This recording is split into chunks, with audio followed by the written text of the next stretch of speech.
and thanks for voting, Montana.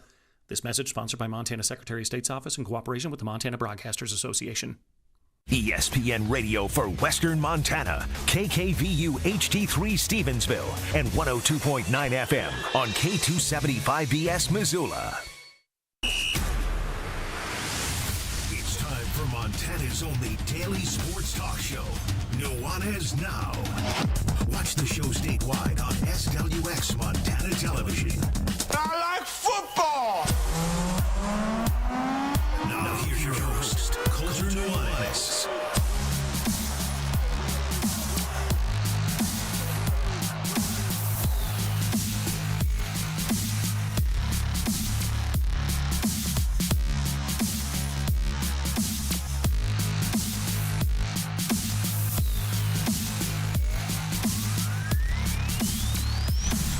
Yo, what's up, Montana? Welcome in. Nuanez Now, 1029 ESPN Radio, SWX Montana Television, and the ESPN MT app. Coulter Nuanez coming to you through the Grizzly Disposal Studio. Grizzly Disposal, locally owned, veteran-owned, and the only Bears that should be in your garbage. I always wonder, well, I constantly wonder if the stuff I read on the internet is true or not. Fun Twitter account that I follow, though, they're always tweeting about how much coffee historical figures have drank over the years. They claim that Ben Franklin drank 30-plus cups of coffee a day. And the premise is that had helped ignite the revolution that then led to the creation of America. I don't know if I believe it. I drink a lot of coffee. It's actually hilarious. I drink a lot of coffee. And I am like in middle of the road place for Missoula Broadcasting Company. Tommy Evans, Hayden Smith, Rajeem Seabrook. Man, lots and lots of coffee being drank around here. Ryan Tutel likes himself some coffee as well. We actually used to have a coworker here that didn't drink coffee at all, and I was like, how does that happen? How did you get into media and radio, et cetera, and not drink coffee? Pretty wild. How much coffee do you drink? I want to know. What's a normal amount for like our average listener? 406-888-1029. That's 888-1029. Let us know how much coffee you drink. By the way, keep those texts coming in, too, for our Father's Day giveaway. We got a foursome at Larchmont with a couple carts, and we also got a gift card to the Last Best Golf Company. All you got to do is tell us about your dad. 406-888-1029. Send us a picture, send us a story, whatever. And if you don't have a dad, it's okay. I lost my dad when I was young as well, and so I know there's a lot of people out there that maybe don't have dads, and Father's Day is a little bit of a bittersweet day for you. But tell us about somebody that's in your life that's maybe a father figure to you, your grandpa or your neighbor or your friend or whoever. I just want some engagement. You don't necessarily have to have a dad to be part of our Father's Day giveaway, but let us know somebody that's important, that's a mentor in your life, that's an elder of yours. 406-888-1029. Any and all texts about dads will get you entered in to win a foursome of golf at Larchmont with a couple carts and a gift card to the Last Best Golf Co. We got a few news briefs to get through. Also, an interesting dynamic that's going on for high school basketball players in the state of Montana. More on that in just a minute. Also, the NBA Finals Game 1 played out last night. What a great win for the New York Knicks, and they are just scorching hot, just hotter than a pistol. Can't be hotter than New York is right now. 11 straight wins. It's been like a month since they lost, so they got the Spurs with their backs against the wall already. I know it's only one game in, but stealing Game 1 in San Antonio when the Spurs had so much momentum, that's a pretty good effort. We'll get through the news briefs and the NBA Finals talk here in segment number 1.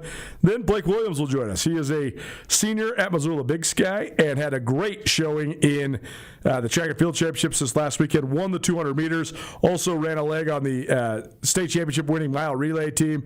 And he's also a heck of a football player as well. So we'll talk with Blake here in just a little while.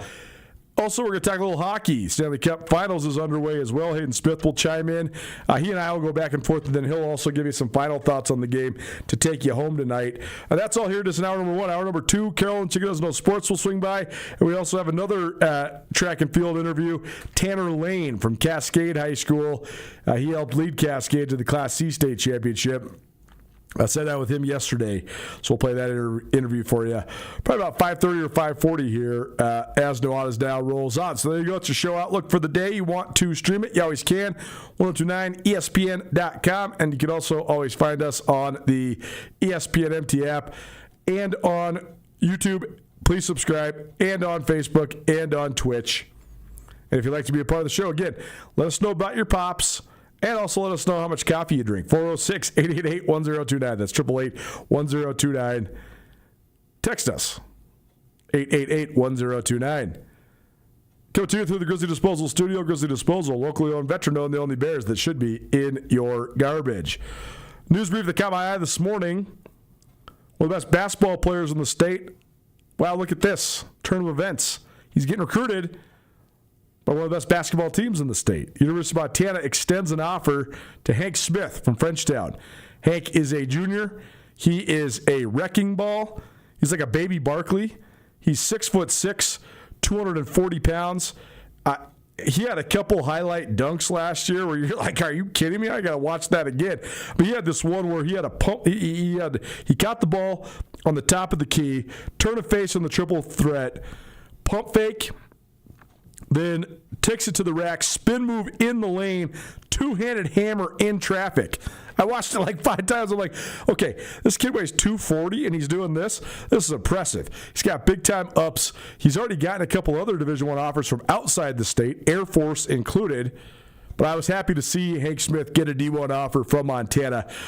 I certainly have been critical of the Grizz for their lack of recruiting of one specific player. That's Lincoln Rogers. I've gotten some intel maybe towards the strategy behind that. And so maybe I've come back to the middle on that a little bit. But I also just think if you got dudes that are even borderline D1 that are from your community, like Frenchtown's 15 minutes away from Missoula. If they're in and around Missoula or just in and around western Montana, they got Grizz ties. I just think that I think that every really good basketball player that comes out of the state of Montana right now is going to be a fringe D1 guy. It's very rare you're going to have a surefire Josh Hustis or Brock Osweiler, guys like that. It's almost, you got a lot of surefire D1 football guys.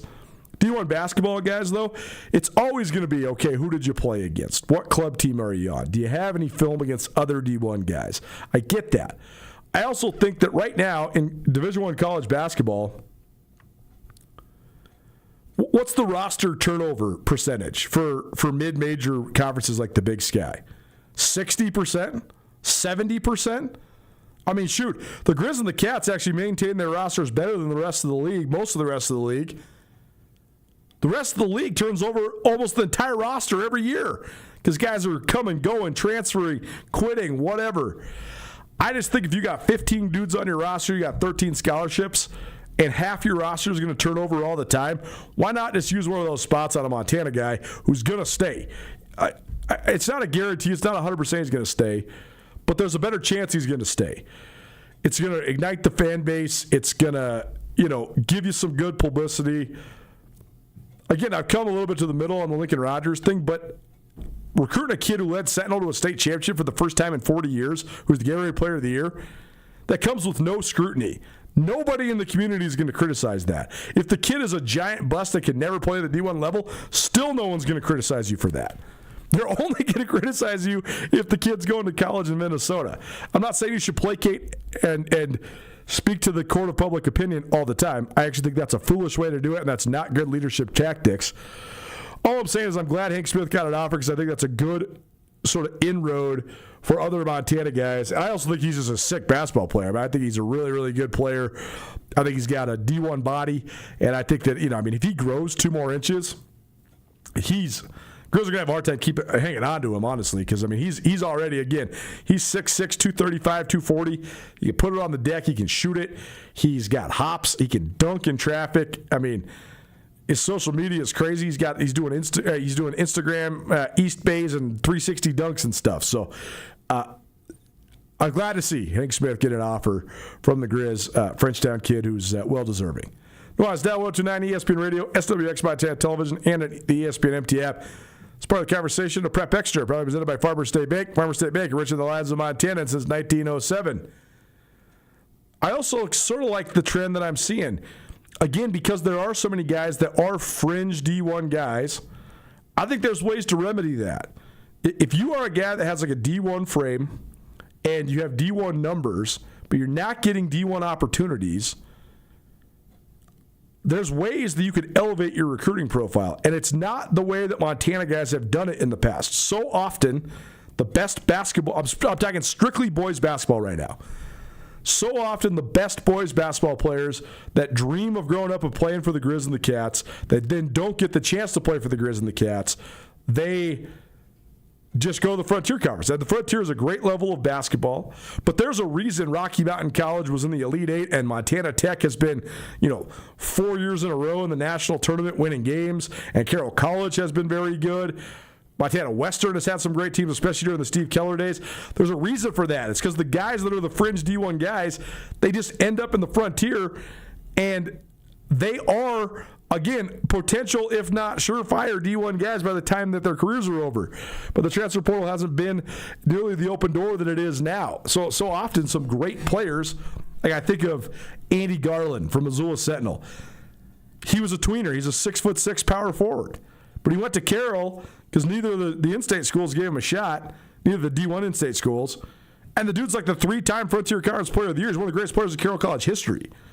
That guy has happened pretty much like every recruiting cycle for a long time. Well, now, here's what a couple of the guys are doing in Montana, and I love it. This started with Hudson Letke from Butte High. He's going to Casper Community College. That's a junior college in Wyoming. I love it because if he blows up there, he might end up in the Big Sky. Heck, he might end up in the Mountain West. I don't know. I mean, he's a 6'2" point guard who scores the heck out of it. He's led the state in scoring and assists 2 years in a row. I mean, he's got the skills. And then let's say he doesn't blow up. He just continually improves. He's still going to land in a nice 4-year school. That might be Montana Tech. That might be Carroll College. That also might be a really good D2 like Central Washington or something. Or maybe he lands at, like a Utah Tech or something. Or maybe he gets in the Big Sky. Or maybe he gets in the Mountain West. I don't know.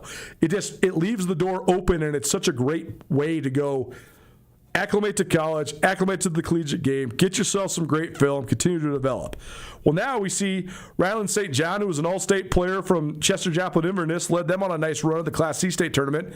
He's going to a prep school in Virginia. He's going to be playing against a whole bunch of dudes who are D1 caliber. If you know anything about Virginia high school basketball, you're talking about an absolute hotbed. You got dudes upon dudes upon dudes.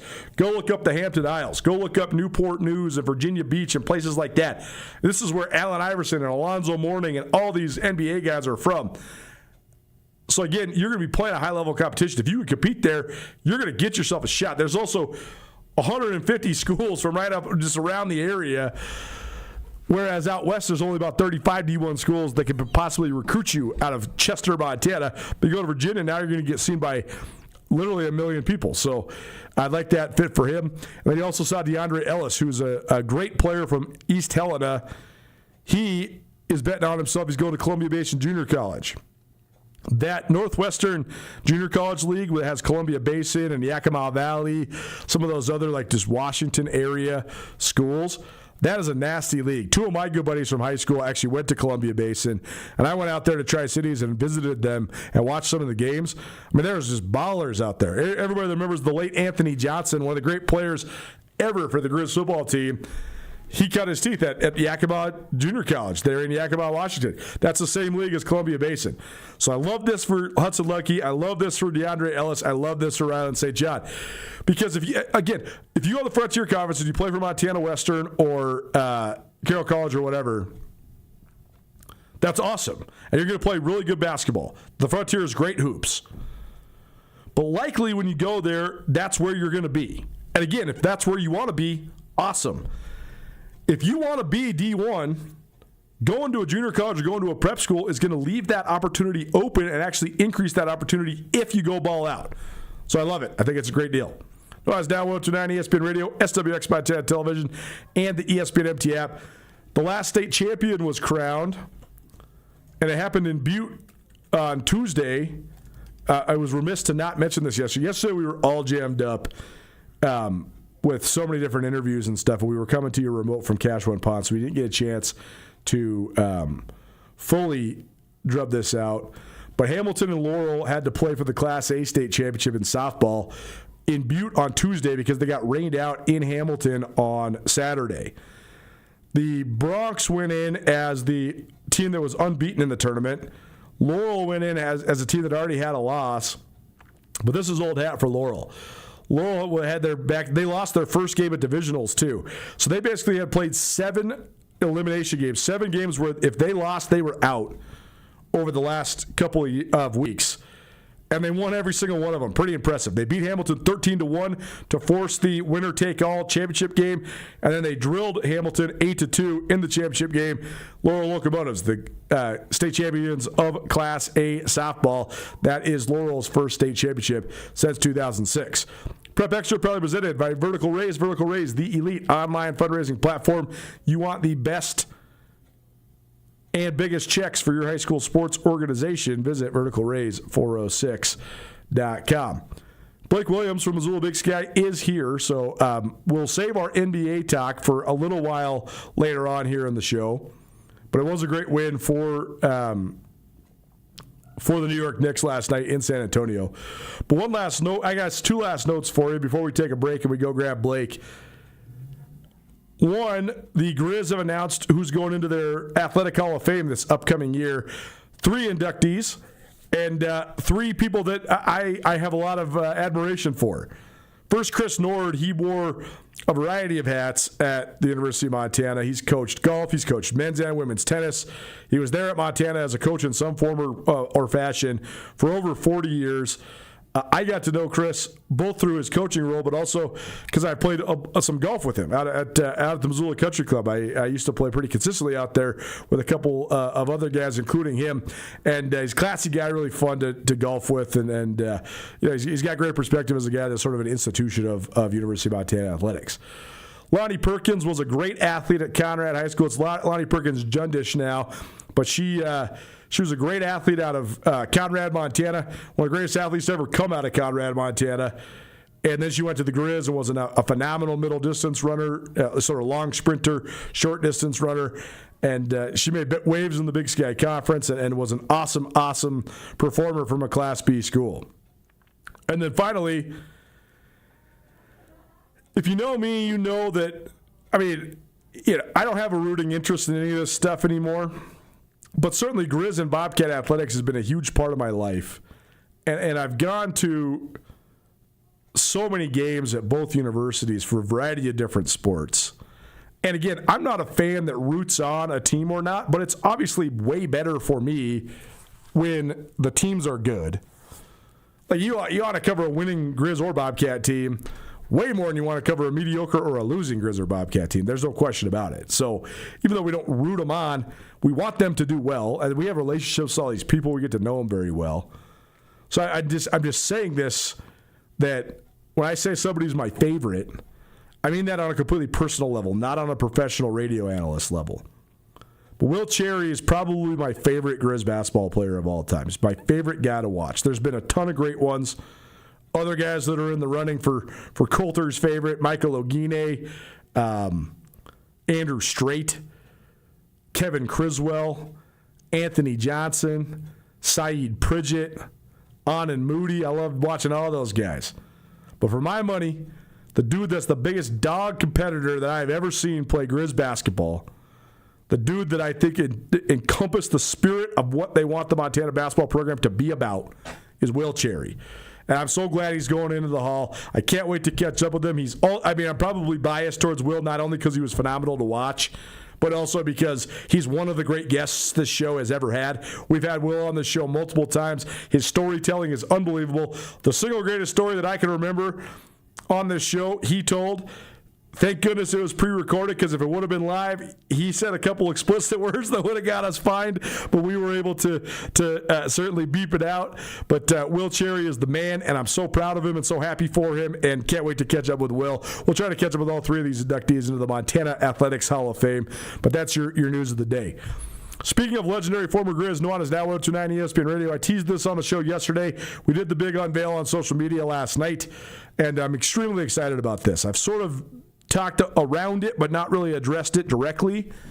But for the last couple years, myself, my brother Brooks Nuanez, our good buddy Blake Hempstead, who's a great friend of the show and also one of our photographers at Skyline Sports, as well as Dawson Orenstorff, who's a very talented filmmaker, who is most famous for making the Miracle in Missoula documentary, and then our good buddy Andrew Houghton, who used to be the producer of this radio show, us five have been working on a documentary project. We were very inspired by our connections to the Big Sky Documentary Film Fest over the years, and we just decided, let's figure this out. Let's figure out how to make a film about sports. And so we have received a grant from the Montana Department of Commerce, which is going to help us fund this documentary project. So we've already gotten probably about 50% of the video shoots done, but we need to do a whole bunch more. So that's going to be a big summer project of mine. Our stated goal, and I'm saying this on the record to put pressure on us for sure, because pressure makes diamonds, like they say, right? But our stated goal is to try to get this film into the Big Sky Documentary Film Festival next year. The subject of the film is Desert Horse, the legendary 3-on-3 team whose central figure is J.R. Campbell. For anybody that knows Western Montana or knows about Native American basketball in the state of Montana, J.R. Campbell is a rock star. J.R. Campbell is the Michael Jordan of Montana. J.R. Campbell is, in my humble opinion, there's been a variety of phenomenal Native American men's basketball players in the state of Montana. For my money, J.R. Campbell is the best. And he is the best not only because he was a two-time first-team All-Big Sky player for the Grizz basketball team, not only did he play professionally overseas in Croatia, but the dude is, first of all, timeless, and second of all, the biggest dog competitor I've ever seen when it comes to the blacktop. 3-on-3s are still very popular in Montana in the northwestern region, but 3-on-3s were a cultural phenomenon in the late 90s and early 2000s. If you were around Missoula and Polson and Spokane and Butte and Dillon, you know what I'm talking about. Anybody and everybody that was a hooper, we used to plan our summers around which 3-on-3s we were going to where. That's where the parties were at. That's where all of our homies were at. It was so fun. But you knew if you were playing in the men's open or the 6'1" and under division or both, you were going to play Desert Horse and you were going to lose. These guys went undefeated on the blacktop circuit all across Montana and all across the Northwest for 11 years. They won Spokane Hoop Fest multiple times. J.R. Campbell got inducted into the Spokane Hoop Fest Hall of Fame last year. Or I guess 2 years ago now. The dude is an absolute legend. He's 51 years old, and he's still playing in 3-on-3s. So that's the documentary, Desert Horse, the J.R. Campbell story. It's about him and that team and what it means in Native American basketball. So we have a website, deserthorsefilm.com. Go check it out. You can follow us along on social media. We're going to probably have some exterior content here on Nuanez Now about this as well. But I'm very excited about this. It's literally been a dream of mine since I was a little kid. Ever since I was probably 10 years old, to make a film, to make a documentary. And when I got older and became a professional, I thought to myself, what do I want that documentary to be about? And Native American basketball is what I've wanted it to be about. And now we have it. So we're making it. So this is truly a dream come true for me. So pretty cool. We could not do this without, first of all 5 of those gentlemen that are helping make this film, but also our connections here at ESPN Radio as well, and our connections with the Big Sky Doc Fest. I mean, that's what really led to the inspiration for all of this, was all the people that we've had in here for the Doc Fest over the last 9 years to do interviews. And more than anything, without JR and without the motivation of the Montana Department of Commerce and just the epic nature of Native American hoops in the state of Montana. So we'll fill you in on this more, but pretty awesome that we got a part of this here. And again, we couldn't have done it without our connections through ESPN with the Big Sky Doc Fest and all the different people that's helped us meet. So this is certainly going to be an awesome deal, and we are very excited about it. Nuanez Now, 1029 ESPN Radio, SWX Montana Television, and the ESPN MT app. Blake Williams, one of the standouts of the Class AA track meet. He's from Missoula Big Sky. He'll join us in studio tomorrow, right after this, actually, tomorrow. No show tomorrow. In about 4 minutes, Blake Williams will be sitting in the chair with me. Nuanez Now, 1029 ESPN Radio.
DeMorris Buick GMC is ready to help you safely travel Montana's scenic roads in comfort and style. Stop by DeMorris today and test drive some outstanding SUVs. Right now, take advantage of closeout pricing on the uniquely designed and well-equipped 2024 Buick Encore GX with models starting at $28,895. Don't miss this opportunity. Go to demorris.com to preview our inventory of 2024 Buick Encores and then pay a visit to DeMorris Buick GMC on West Broadway in Missoula, your family-owned hometown dealership for over 60 years.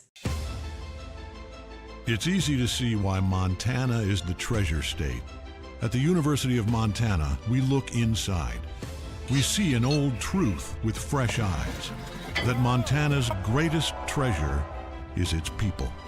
So whatever tomorrow brings, we meet it the only way we know how, with a mind for making. Because what's made in Montana is remaking the world.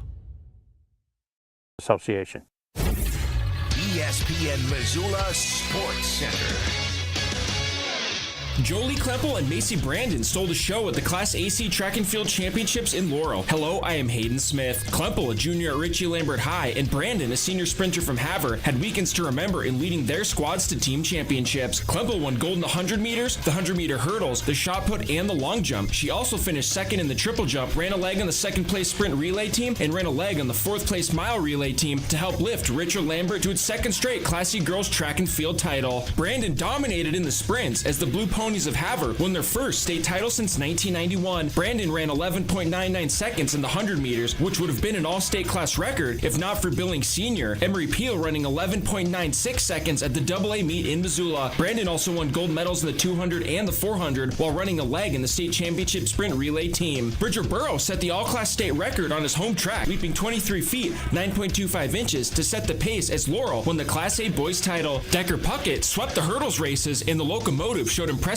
depth on the way to the team title. Trent Lane posted the trifecta, winning the 800, 1600, and 3200 meters to help pace Cascade to the Class C boys state title. This ESPN Missoula Sports Center is presented by Canyon River Golf Club.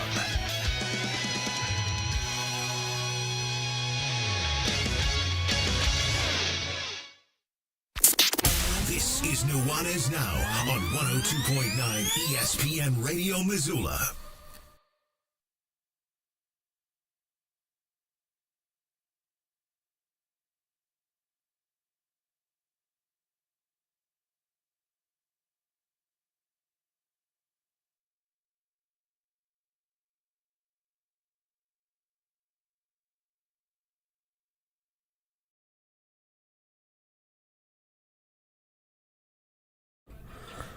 We're playing pretty much all Post Malone and Jelly Roll today because that concert's coming up next month in Missoula. But if you're in and around downtown right now, go over to the AC Hotel. Aubrey, our good friend from our sister station, the U1045, is down there with Carolyn, the chicken doesn't know sports. They're hanging out, and they're giving you a chance to win tickets to Post Malone and Jelly Roll. All you got to do is go to the AC Hotel. They'll give you a raffle ticket. You get entered in to win a whole bunch of prizes, including tickets to the hottest concert of the summer. So if you'd like, go on down to the AC Hotel. Check that out. Nuanez Now 102.9 ESPN Radio, coming to you through the Grizzly Disposal studio here at the Missoula Broadcast Company. Grizzly Disposal, locally owned, veteran-owned, the only Bears that should be in your garbage. Time for our latest senior spotlight. Blake Williams, a about-to-be graduate from Missoula Big Sky, joining us here in studio. What's up, man? Thanks for being here. Yeah, thanks for having me on. So graduation on Sunday. So how we feeling? How you feel about your high school life being over? Yeah, I'm pretty excited for it to be over. It's in the next chapter. Yeah. That last month is hard, right? Yeah, for just a grind. Kind of, yeah, the track practice is probably the easy part of it, right? Yeah, I'd say so. So take me through last weekend. So the AA and Class B meets were in Missoula. Terrible weather, of course, because that's how we roll in Montana. But great performances across the board. But a thrilling ending for Big Sky. First of all, Blake placed in the 100 meters, won the 200 meters, but also on championship team for the 4x400 meter relay, which is the last event of the track meet. And this was a big event because Billings West needed to outpace Kalispell Glacier to get the championship. But also, you can go set yourself on top and get yourself one last gold medal. So take me through it. Take me through the race and what helped you guys win that thing. Yeah, well, for the 4x4, we knew, it was raining, and our motto is no matter what conditions, we're just going to go out there and compete. And I think in day 2 state track, everyone's legs are just kind of drained. So it's just kind of whoever wants them more kind of thing. And we actually had 3 of our guys run like 49s, and we had 1 sub. And we didn't know like what our sub was gonna run because he usually runs like a 55 Cal Marceau. Yeah. And he goes out and runs like a 51. Oh yeah, empties the tank. Yeah, hold 4 seconds, you know. And I think that's what kind of helped us win was having him, you know, pull out that like final or his leg and just kind of surprising everyone. I think adding on to me and my brother and Adam Guajardo's legs, it just kind of all came together at the last race. It's crazy watching Guajardo run the 400 meters, man. Because I mean, he's so big. For people who don't know, he's like a defensive lineman. He's going to Montana State to play football. But you watch him run the 400. I mean, he's like a sub 50-second guy. I mean, he's incredibly athletic for how big he is. Yeah, no, he's very athletic. I mean, I think he runs one of the best 400s I've seen. Totally. Yeah, I mean, he was very impressive. He was one of the standouts, certainly, of this meet. Your brother, Brady, was also on the relay team, too. So what's it been like to sort of going through this whole thing with him? I mean, playing football, doing track, all this stuff. Yeah, I mean, I think we just, like, make each other better, you know, iron sharpens iron kind of thing. And I think just having him push me and I push him kind of just brings us together, just makes us better overall. Are you guys identical? Yeah. Nice. Yeah, the identical twin thing is crazy, man. 2 of my best friends in high school were the Palmer twins, and there's real synergy between twins, right? Yeah. Do you guys have any weird twin stuff, like where you guys are filling each other's sentences in or anything like that? We do say the same word, like, at the same time a lot of times. It's kind of weird. Well, it's awesome, man. Well, it's fun to always have somebody to compete with and against, I'm sure. And certainly has made you guys into great athletes. So take me through the 200 meters, though, because that was a very competitive race with a stacked field. And as soon as you turned the corner, you really just kicked it into gear. So tell me just your what's going through your mind when you're around that corner and you know you maybe have a chance to win a state championship. Yeah, I mean, like I said, day 2 state track, everyone's legs are kind of hurting. Just raining. I knew, like, bad conditions, I'm trying to go get it, you know? So my motto was just go out and win and try to compete as hard as I could and run as hard as I can, and it all came together at the end. And yeah. Do you like pay attention to what you're seeded? Because it seems like that can get in your head, right? Like who's the favorite to win or not? I mean, I definitely noticed that I think I was number 3 going into the final trial or whatever it's called, and I didn't think much of it because I knew I was just pretty close to all the other guys' times above me. So yeah, my mom was just go out and get it and win. Yeah. Well, that's what makes state so fun too. Is the track. I mean, you're always trying to ruin the race, but you're also racing against the clock a lot of times, right? Like you're trying to get the best time. Yeah. In state, just win the race, right? Because whatever, I mean, if the time's great, it's great. But if you win, you get the gold medal, right? Yeah, exactly. That's a fun mentality to have. Blake Williams was a little big sky here in studio with us. Nuanez Now 102.9 ESPN Radio. So tell me about just preparing yourself both physically and mentally for the grind that is state track. Because you mentioned, I mean, everybody's got tired legs. Everybody we've talked to this last week, you know, it's tough, especially in Montana, because you got so many great athletes that are doing 4, 5, 6, 7 events. So how do you get yourself ready for that, both mentally and physically? Yeah. I think at the start of track, my goal was try to do 5 events every meet, the 1, 2, 4x4, 400, and not sometimes open 4, but I think running the 400 helps me a lot with my 200. 200 helps with my 100. I think just consistently running those events, you know, just overall helps just decrease my times a lot, and just staying consistent with that every single meet, running all those races really helped a lot, and just going back to training, just training pretty hard in the workouts, and, you know, having people like my brother push me in practice and like Adam, you know, really helps a lot. Were you surprised by any of your finishes? Yeah, I mean, I was pretty surprised because I think I was ranked like, I want to say, I don't know, like 10th place going into divisionals for the 100. And I surprised myself when I won that. And the 200, I also, like, I think decreased my time by like 0.5 of a second or something like that. And kind of just like all peaked at the last moment kind of thing. So was it PRs across the board for you, 100, 200, 400? I know for sure in the 200 and the 400 it was, right? Yeah, it was. So what went into that? I mean, how do you get yourself to peak at the right time? Because that's a sweet science when it comes to track. I think our coach was like kind of loading our workouts throughout the, first. I think it's like the first. Every single meet until the last 3 meets, we were working like really hard with our workouts, and I think when we tapered off our workouts, we kind of just saw our times just like shoot up and decrease, just because our legs were fresher and kind of just more recovery, I'd say. And I think that's the biggest thing, is just tapering off our workouts. You just saw our, legs get under us and our times go down. Well, Matt Johnson, the head football coach at Missoula Big Sky, also is one of the sprint coaches too. So, I mean, does that give you some continuity there? Just like getting coached by the same coach for like most of your high school sports time? Yeah, it's definitely very fun. I definitely love Coach Johnson, and I love his attitude and just hard work mentality kind of thing, and don't be soft kind of thing. His mentality. Run a race no matter what, and Yeah, you gotta love Coach Johnson, man. He was my very first coach in high school, freshman football coach years and years and years ago, and it's been awesome how much time he's given to Missoula Big Sky. He's a great asset to Big Sky and to this community, no doubt. Nuanez Now June, ESPN Radio Senior Spotlight, proudly presented by Dazzler's Car Wash of Missoula. Treat your car like it deserves to be treated all summer long at Dazzler's Car Wash. So we got to talk about football, too, because you guys had an outstanding year in football. So just take us through what were some of your favorite memories from this last year for Big Sky? There's quite a bit, but I'd say I think watching or just playing in that Sentinel game, that crosstown, I think we beat them by 2 points. Yeah, all-time classic in terms of defense, man. Back and forth, no points allowed, basically 12-10 the final score. And then watching Cal Marceau nail that 48-yard field goal at the end just to win us that game was pretty fun. That was definitely one of my favorites. And Billings West game, our semifinal game, when we lost by 3 points, was a really fun game to play in. Even though we lost, it was just a hard battle between us. I'd say that was one of my favorite too. Yeah, taking Billings West down to the wire. I mean, you guys had to go in there with sort of a fearless mentality, right? Yeah.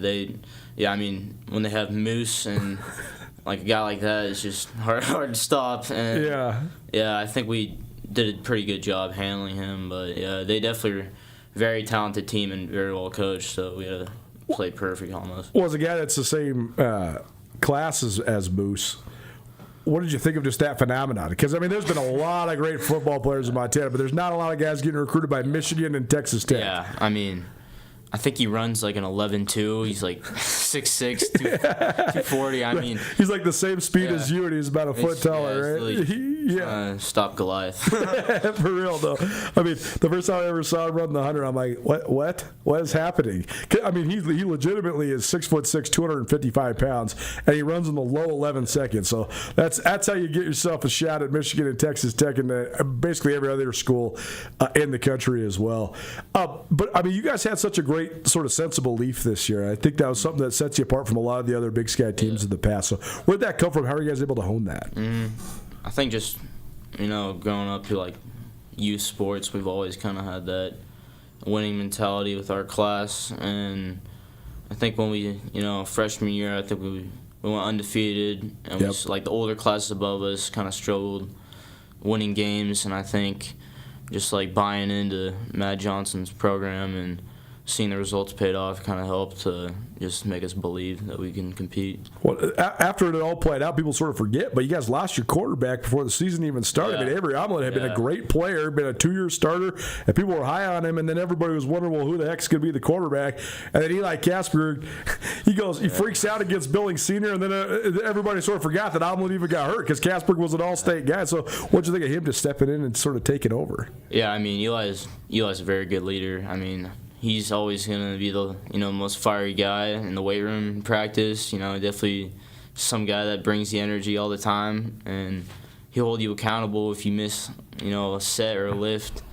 And I think just having a guy like that lead your team just brings it all together. Well, very cool. It's a great story. And, of course, Eli, a Grizz football commit and still has another year of high school football left going into his senior year this next fall.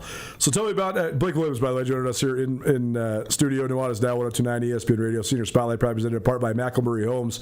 McElmurray Homes, the elite custom home builders in Western Montana, and proud to support high school athletics all across the state of Montana. So you and your brother are both going to Carroll College. So what do you think of this opportunity? Carroll's a great school, first and foremost. So what do you think of this opportunity, both athletically and academically? Yeah, no, we're both very grateful to have the opportunity just to be able to find a good school that we like and, study academics together. And, yeah, I'm pretty grateful. What's Coach Purcell told you just about, like, where you guys fit in? Yeah, I mean, not a lot. He just kind of wants us to, keep working hard, I think, and, just see where we are. I think 2-a-days fall camp, just kind of, I'd just say compete. Yeah. But they like you on defense, right? Yeah, they said DB and my brother receiver. Nice. Yeah. Heck yeah. Well, very cool. And I mean, the Frontier Conference is so competitive right now. Carroll's been very good. Montana Tech's been really good. Montana Western's been really good. So what do you think about just going to play in that league and helping Carroll sort of continue to fight towards the top of it? Mm-hmm. Yeah, I'd say it's pretty cool just to be able to play in one of the highest NAIA leagues, and it's great competition, and it's going to be, I think, just fun being able to compete with that style of competition. Well, it's been a little while since you played football, but now you get to strap it up next week. So graduation for Blake on Sunday, and then the following Saturday, report for the Shrine Game. Crazy that is already here. Shrine Game used to be sort of middle July, but they moved it up a month so many of these guys that are going off to college can actually get to enjoy some summer. And maybe if you get a little tweak, it's all good because you'll be healthy by the time fall camp rolls around. But what do you think of this chance to just go play high school football for one last time? Yeah, no, it's definitely pretty cool just hearing all the stuff that the Shriners do for you during the week and just kind of like the game day experience. I think it's going to be just pretty memorable and, yeah, very exciting. Well, Shrine Game coming back to the mining city. The game will be played in Ranchi Stadium on June 20th. We'll have plenty of coverage for you leading up to it. But congratulations on getting nominated for that, man. That's a cool honor. It's a fun deal. Yeah. Nuanez Now June ESPN Radio. Blake Williams joining us here for our senior spotlight. So last thing, I mean, how would you sort of sum up your career at Big Sky? What sort of things has it taught you that is going to help you go to the next level? Yeah, no, I mean, just a lot of great people met during the time here at Big Sky, and a lot of relationships I'll have forever, and just lessons I'll carry on, whether it's learning how to work hard, football, and just school, and friends I'll carry with me, stuff like that, yeah. Well, it's awesome, man. And you guys are got a lot to be proud of as a senior class there at Big Sky, because you guys certainly brought Big Sky football back, had a great year, and the track and field performance was awesome. Great way to stamp it. So good job, man. That was awesome to watch. Appreciate it. Well, it's now watching ESPN Radio. Come back, give you some more NBA Finals thoughts as well as some Stanley Cup Finals thoughts as well. That's all next. Keep it right here. 102.9 ESPN Radio.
Les Schwab changed the tire game more than 70 years ago.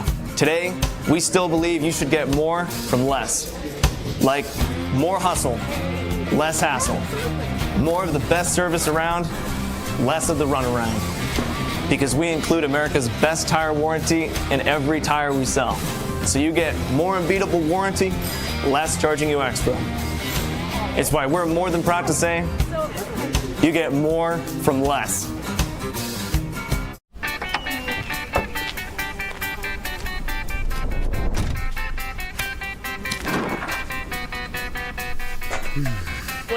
me to say to her? She's getting married in 30 minutes. We're doing everything we can.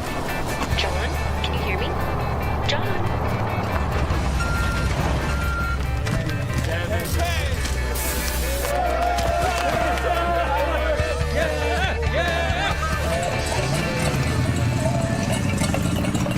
Mountain Town Vacation Rental Management, your local partner for vacation rental success. We provide a fully customized hosting experience tailored to your needs and goals. Your home is listed on every major site, helping you maximize visibility and bookings. And our local team is available 24/7 to handle guest needs and booking inquiries. Let us take the stress out of managing your vacation home. Contact us today at mountaintownvrm.com or give us a call at 406-369-3080.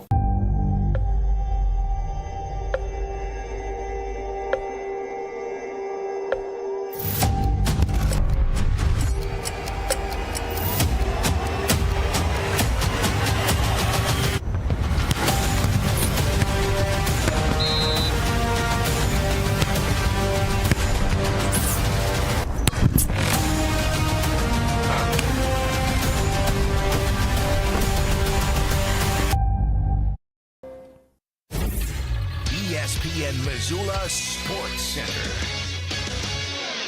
Jolie Kleppel and Macy Brandon stole the show at the Class AC Track and Field Championships in Laurel. Hello, I am Hayden Smith. Kleppel, a junior at Ritchie Lambert High, and Brandon, a senior sprinter from Havre, had weekends to remember in leading their squads to team championships. Kleppel won gold in the 100 meters, the 100-meter hurdles, the shot put, and the long jump. She also finished second in the triple jump, ran a leg on the second-place sprint relay team, and ran a leg on the fourth-place mile relay team to help lift Ritchie Lambert to its second straight Class C girls track and field title. Brandon dominated in the sprints as the Blue Ponies of Havre won their first state title since 1991. Brandon ran 11.99 seconds in the 100 meters, which would have been an all-state class record if not for Billings Sr. Emery Peel running 11.96 seconds at the AA meet in Missoula. Brandon also won gold medals in the 200 and the 400 while running a leg in the state championship sprint relay team. Bridger Burrow set the all-class state record on his home track, leaping 23 feet, 9.25 inches to set the pace as Laurel won the Class A boys title. Decker Puckett swept the hurdles races and the locomotive showed impressive depth on the way to the team title. Trent Lane posted the trifecta, winning the 800, 1600, and 3200 meters to help pace Cascade to the Class C boys state title. This ESPN Missoula Sports Center is presented by Canyon River Golf Club.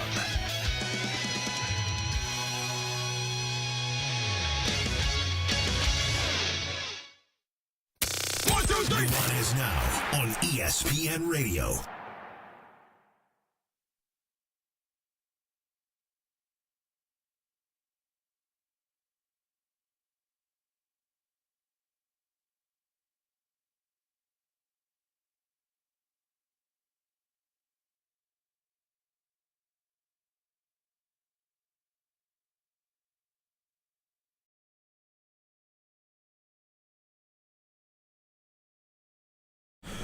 We're back. It's down 102.9 ESPN Radio, SWX Montana Television, and the ESPN MT app. Colter Nuanez coming to you through the Grizzly Disposal studio here at the Missoula Broadcasting Company. Grizzly Disposal has one bin recycling. They can pick it up for you at your house twice a month. Don't waste all your time taking it down, putting it in the car, all that gross stuff. You know how it goes. You get the cans and the leaky. You got your beer cans in your car. It smells terrible. No, don't do that. Just let Grizzly Disposal pick it up for you at your house. One bin. They take it away twice a month. You want to make the switch or add the service or both, 406-541-7171. That's 406-541-7171. Grizzly Disposal, locally owned, veteran-owned, and the only bears that should be in your garbage. Post Malone concert and Jelly Roll as well, you just heard right there. They're coming to Washington Grizzly Stadium Tuesday, July 21st. This is the show of the summer, at least one of. And we are giving you a chance to win free tickets to Post Malone and Jelly Roll. First, right now at the AC Hotel. If you're in the area, you got about an hour and 15 minutes to go down to the AC Hotel. You walk in the door, boom, you get a raffle ticket that's going to enter you in to win a variety of prizes, including a pair of tickets to the biggest show of the summer here in Missoula. Coming up here in a little bit more than 3 weeks, this is going to be on a Tuesday, June 23rd. So it's a little bit less than 3 weeks from now. We are going to be coming to you live from the Jewelry Design Center. Nuanez Now will be coming to you live, Jewelry Design Center. And we'll also be giving you a chance to win free tickets to Post Malone and Jelly Roll. So that's your PSA. You got about an hour and 10 minutes to go on down to the AC Hotel. So go hang out with Carolyn and Aubrey, and they're giving you a chance to win tickets to the biggest show of the summer. It's Thursday. It means it's a Thirsty Thursday, probably presented by DraftWorks Brewing. We got a $25 gift card for you at 2 DraftWorks. DraftWorks has some big news coming up. That's as much as I can tell you right now, but they're going to have a huge announcement before the summer is over. So stay tuned for that. But right now, we got $25 worth of free beer for you from DraftWorks. All you got to do is text us, 406-888-1029. That's 888-1029. Text us. You'll be entered in to win Thirsty Thursdays, courtesy of DraftWorks. Only got about 5 minutes here, but I want to give you a few thoughts on Game 1 of the NBA Finals last night. First of all, I'm not sure if there's a more on-brand guy in all of pro sports than Jalen Brunson is for the New York Knicks. If you were to design like a point guard for the New York basketball team in a lab, you'd be hard-pressed to design somebody that's more spot on than Jalen Brunson. He's undersized. He's left-handed. He's scrappy. He's a dog. He's clutch. He talks smack. For everybody that thinks the NBA is soft, I get it. I get where you're coming from. By the end of the Thunder series, I was ready for those guys to be gone and out of here because it was just annoying to watch Shai Gilgeous-Alexander flop around. I get it. I'm a huge LeBron James stan, and I still understand the criticism of him flopping around everywhere too. If you think the NBA is soft, watch this series, though, and watch Jalen Brunson. First of all, the Spurs are 0% soft. The Spurs have all sorts of dogs on their team, but so do the New York Knicks, led by their leader and the man, Jalen Brunson. He tweaked his knee early in this game. He heads back to the locker room, and you're sitting there thinking, retro, this might be real bad for New York. Well, he comes back out in short order. I mean, he was only back in the locker room for a couple minutes. He comes back out. He's back in the game. Those 3 minutes when he was getting checked out in the locker room, those are the only 3 minutes he didn't play last night. So, he was absolute warrior. He ended up scoring 30 points. It took him 31 shots, but he was doing it through a lot of pain. You could tell. He hit the clutch 3 with about 2 minutes to go. San Antonio looked like they were in control of this game for the first 2.5 quarters. The Knicks started chipping away. Then the Knicks took complete control of the game. And now they're in control of the series. Still in Game 1 in San Antonio. That swings all the momentum in the Knicks' favor now because, whatever happens in Game 2, that's fine. You got home court now. All you got to do now if you're the Knicks is just win on your home court, and that has proven to be the toughest place to play in all of basketball over the last 2 months.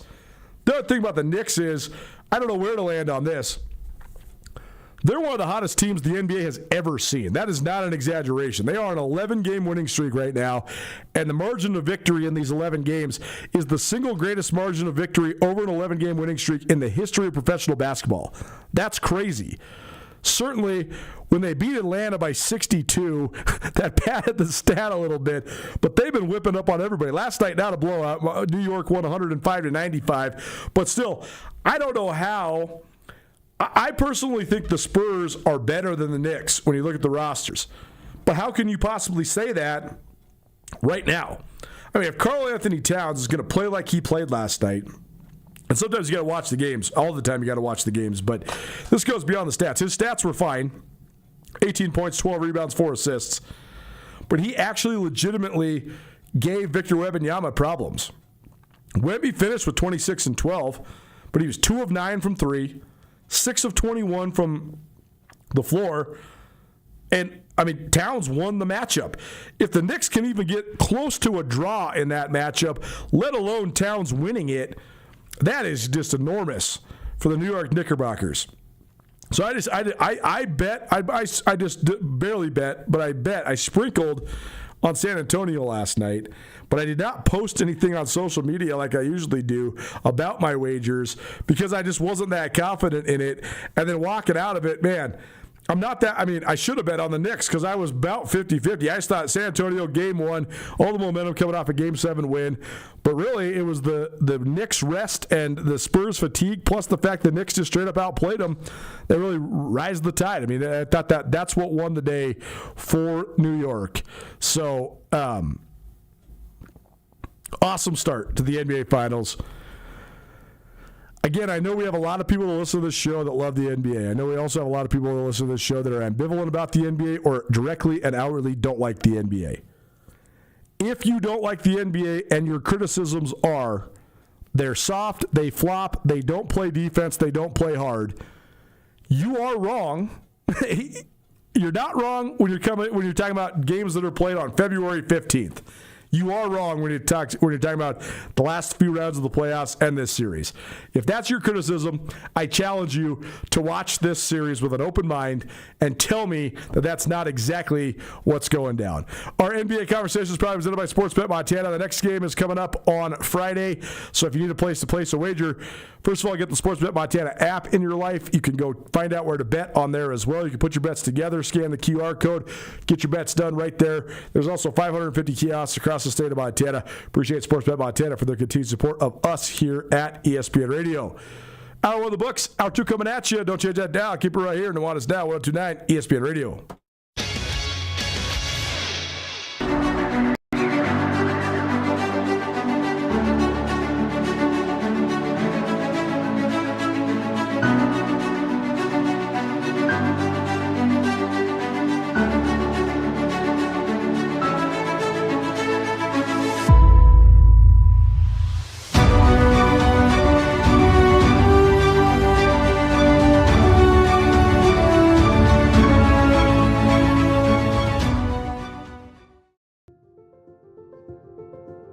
Life can change in an instant. If you've been hurt in an accident, suffered from medical negligence, or are facing criminal charges, you don't have to face it alone. At Ryan Miller & Coburn, we're here to listen and fight for you. We're your neighbors, traveling across Montana to stand by your side as your link to justice. Real people, real help, right here in Montana. Ryan Miller & Coburn, your Montana attorneys.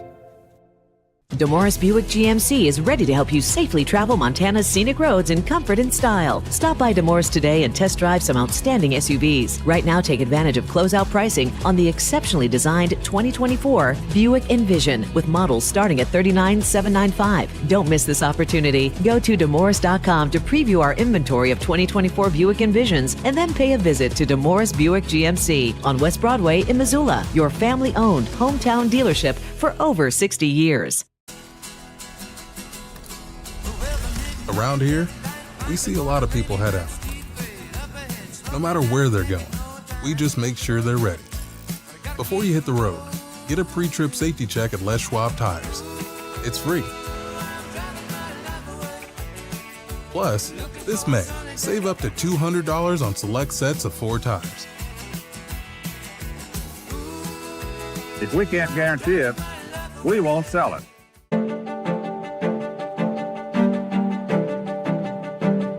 Life's about the journey, not the destination, right?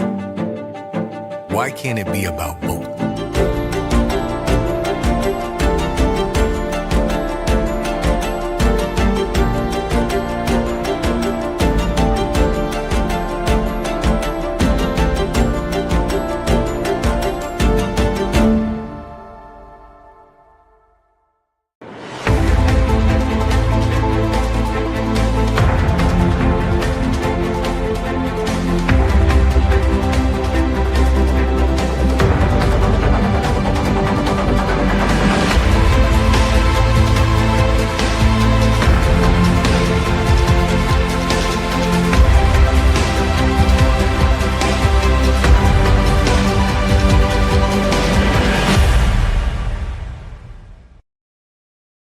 Radio for Western Montana, KKVU HD3 Stevensville, and 102.9 FM on K275ES Missoula.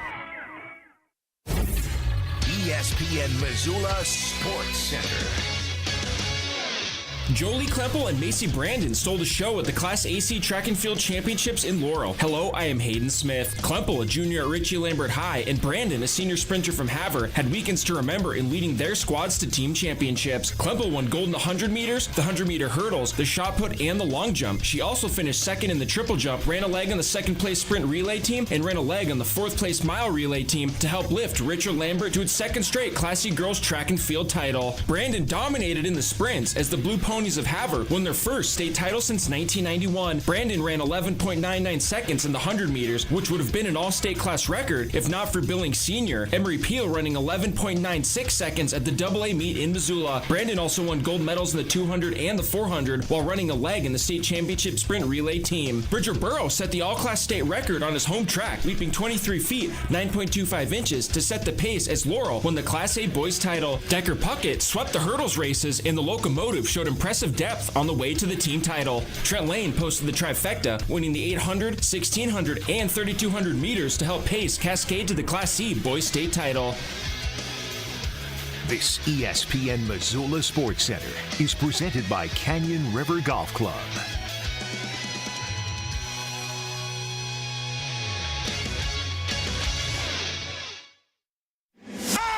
It's Nuanez Now on 102.9 ESPN Missoula. Watch the show statewide on SWX Montana Television.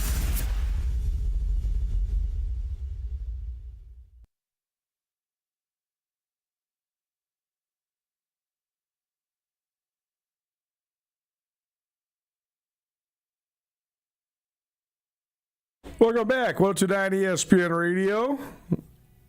SWX Montana Television and the ESPN MT app. Colter Nuanez coming to you through the Grizzly Disposal Studio here at the Missoula Broadcasting Company.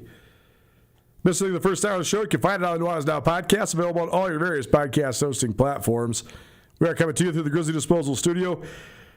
I've had Grizzly Disposal doing my garbage pickup for about a year now. I'm always impressed with their service. They're always on time. It's always the same price. No surprise bills. Grizzly Disposal also gives back to the community in a big way. Chicks and Chaps with pink carts for cancer research, as well as the Grizzly Scholarship Association maroon carts. They give back to the GSA. They're always giving back at every turn. Grizzly Disposal, locally owned, veteran-owned, always reliable. If you'd like to find out more, visit grizzlydisposal.com. Or call 406-541-7171. Grizzly Disposal, the only Bears that should be in your garbage. Time for a Mo Club Museum, proudly presented by the Mo Club in downtown Missoula. First of all, mark down June 18th on your calendars. We'll have a broadcast from the Mo Club as part of a partnership with the Grizzly Football Players Association. So we'll be down there June 18th from 4 to 6 here on Nuanez Now. Mo Club Museum, I just pick a picture in the Mo Club. I tell you about the person that's in it. Pat Donovan, I think, is at the same time the best football player from the state of Montana and the most underrated football player from the state of Montana, because I think people have sort of forgot about him. Pat is from Helena. He played at Stanford, and then he went on to play for the Dallas Cowboys, played in 4 Super Bowls, won 2 of them, was an All-Pro multiple times. He's one of the great offensive linemen, one of the great players ever to come out of the state of Montana. Mo Club, an institution of downtown Missoula. If you don't believe me, or you probably already do because you probably already know about it, but they got delicious hamburgers, and it's basically a relic of Missoula history, serving tradition every day at the Mo Club. Let's have some fun. You ready for the most depressing thought of the day? Gee, no, I'm already down. What? No, you can't. I'm already down bad. No, you're here to make everybody happy. Chicken Does No Sports here at ESPN Radio. No, I was thinking this the other night. We got our front patio set up, so we've been sitting out on the front deck. Fun. 17 days, though, before the days start getting shorter. That's the hardest part about Montana is, like, you think, oh, it's summer on June 4th like it is today, and you're like, oh, no, the actual height of summer, the longest day of the year is only 3 weeks away. Yeah, but 2.5 weeks away. I went to bed at 10 last night. It was still light out. So, I mean, we're okay. No, we're okay. We're going to be okay. For sure. I need the advice on this, though. The children, the small children, my son does not believe me when I'm telling him he has to go to bed because it's like, we're outside and it is, at 7 o'clock, it is fully sunny. How do you convince him? Blackout shades. Wait, I got to get him to go inside first. Right. He's like, no, not bedtime, not bedtime. I know, it's tough. It's this is the hard age for the summer because they just want to party. Well, I think you just I don't have any advice. I guess just maybe keep them up a little later. Just keep them up a little later. It's summer. My wife has strict bedtimes. I do too. I did too. And I will say, reflecting on that now, I regret because I feel like I missed out on some things like when they were little, because I was like, they have to be home in bed, and I missed out on like some fun summer things. But I understand too when they go to daycare, because they have to when we all have to get up at 6 or whatever. Right. They do need their bedtime. So it's For sure. it's a hard. I don't know. It's a tough one. Tough balancing act. No, it's now watching on ESPN Radio. Happy summer, everybody. Chicken Does Little Sports coming to you on this Thursday because we don't have a Friday show. We actually don't have a Friday show for a little while now. It's that time of year. I try to take off Fridays in June and July for as many Fridays as I possibly can, just because that's about the only time when there isn't a whole bunch of stuff to cover and a whole bunch to talk about. And I hate eating my vacation days. And you deserve it. Well, thank you. Yeah. Carol will be coming to you a little bit early here each week here for the next several weeks for sure. We'll keep you in the loop as the schedule progresses. All right, what do you got this week? Well, I don't know if you heard, but there was a NBA Finals game last night. I watched it intently. It was beautiful. New York versus San Antonio. So there was a lot that happened at this game. There was a lot that happened in this game, including me losing all my money. Ooh, you bet. That's not true. I only bet 2 units on this game because I was a little up in the air, but I thought San Antonio home would win. But man, New York is just straight sizzling. They are sizzling. As hot they are as a hot. pistol. They are ready to go. Yes, they are. Well, some really dumb idiot fan rushed the court Yes. in the middle of the game, and what's the motivation? I don't even know. I will tell you, social media is ruining everything. That's definitely you true. just went out there, you got banned from the NBA, you got several $1,000s in fines, you have criminal charges against you now. What did he get charged with? It was something with peace trespassing, and oh boy, I mean, so like maybe a felony? Yes, but oh boy. And I read he was under 18, but I don't know if that's true because I get my news at TMZ. But for a social media post, like, what are we doing, people? It's crazy. You can never go to an NBA game again. Is that the deal? So yes, he's banned. My wife was asking, like, what's the consequence for this person? And so he's banned from all NBA games for life. Man. And he had enough money to go to the finals in San Antonio. Like, this is obviously some spoiled kid. I mean, it must be. Sure. Who would just go run. Also, did you see how little he was next to the players? Like, he could have gotten really hurt.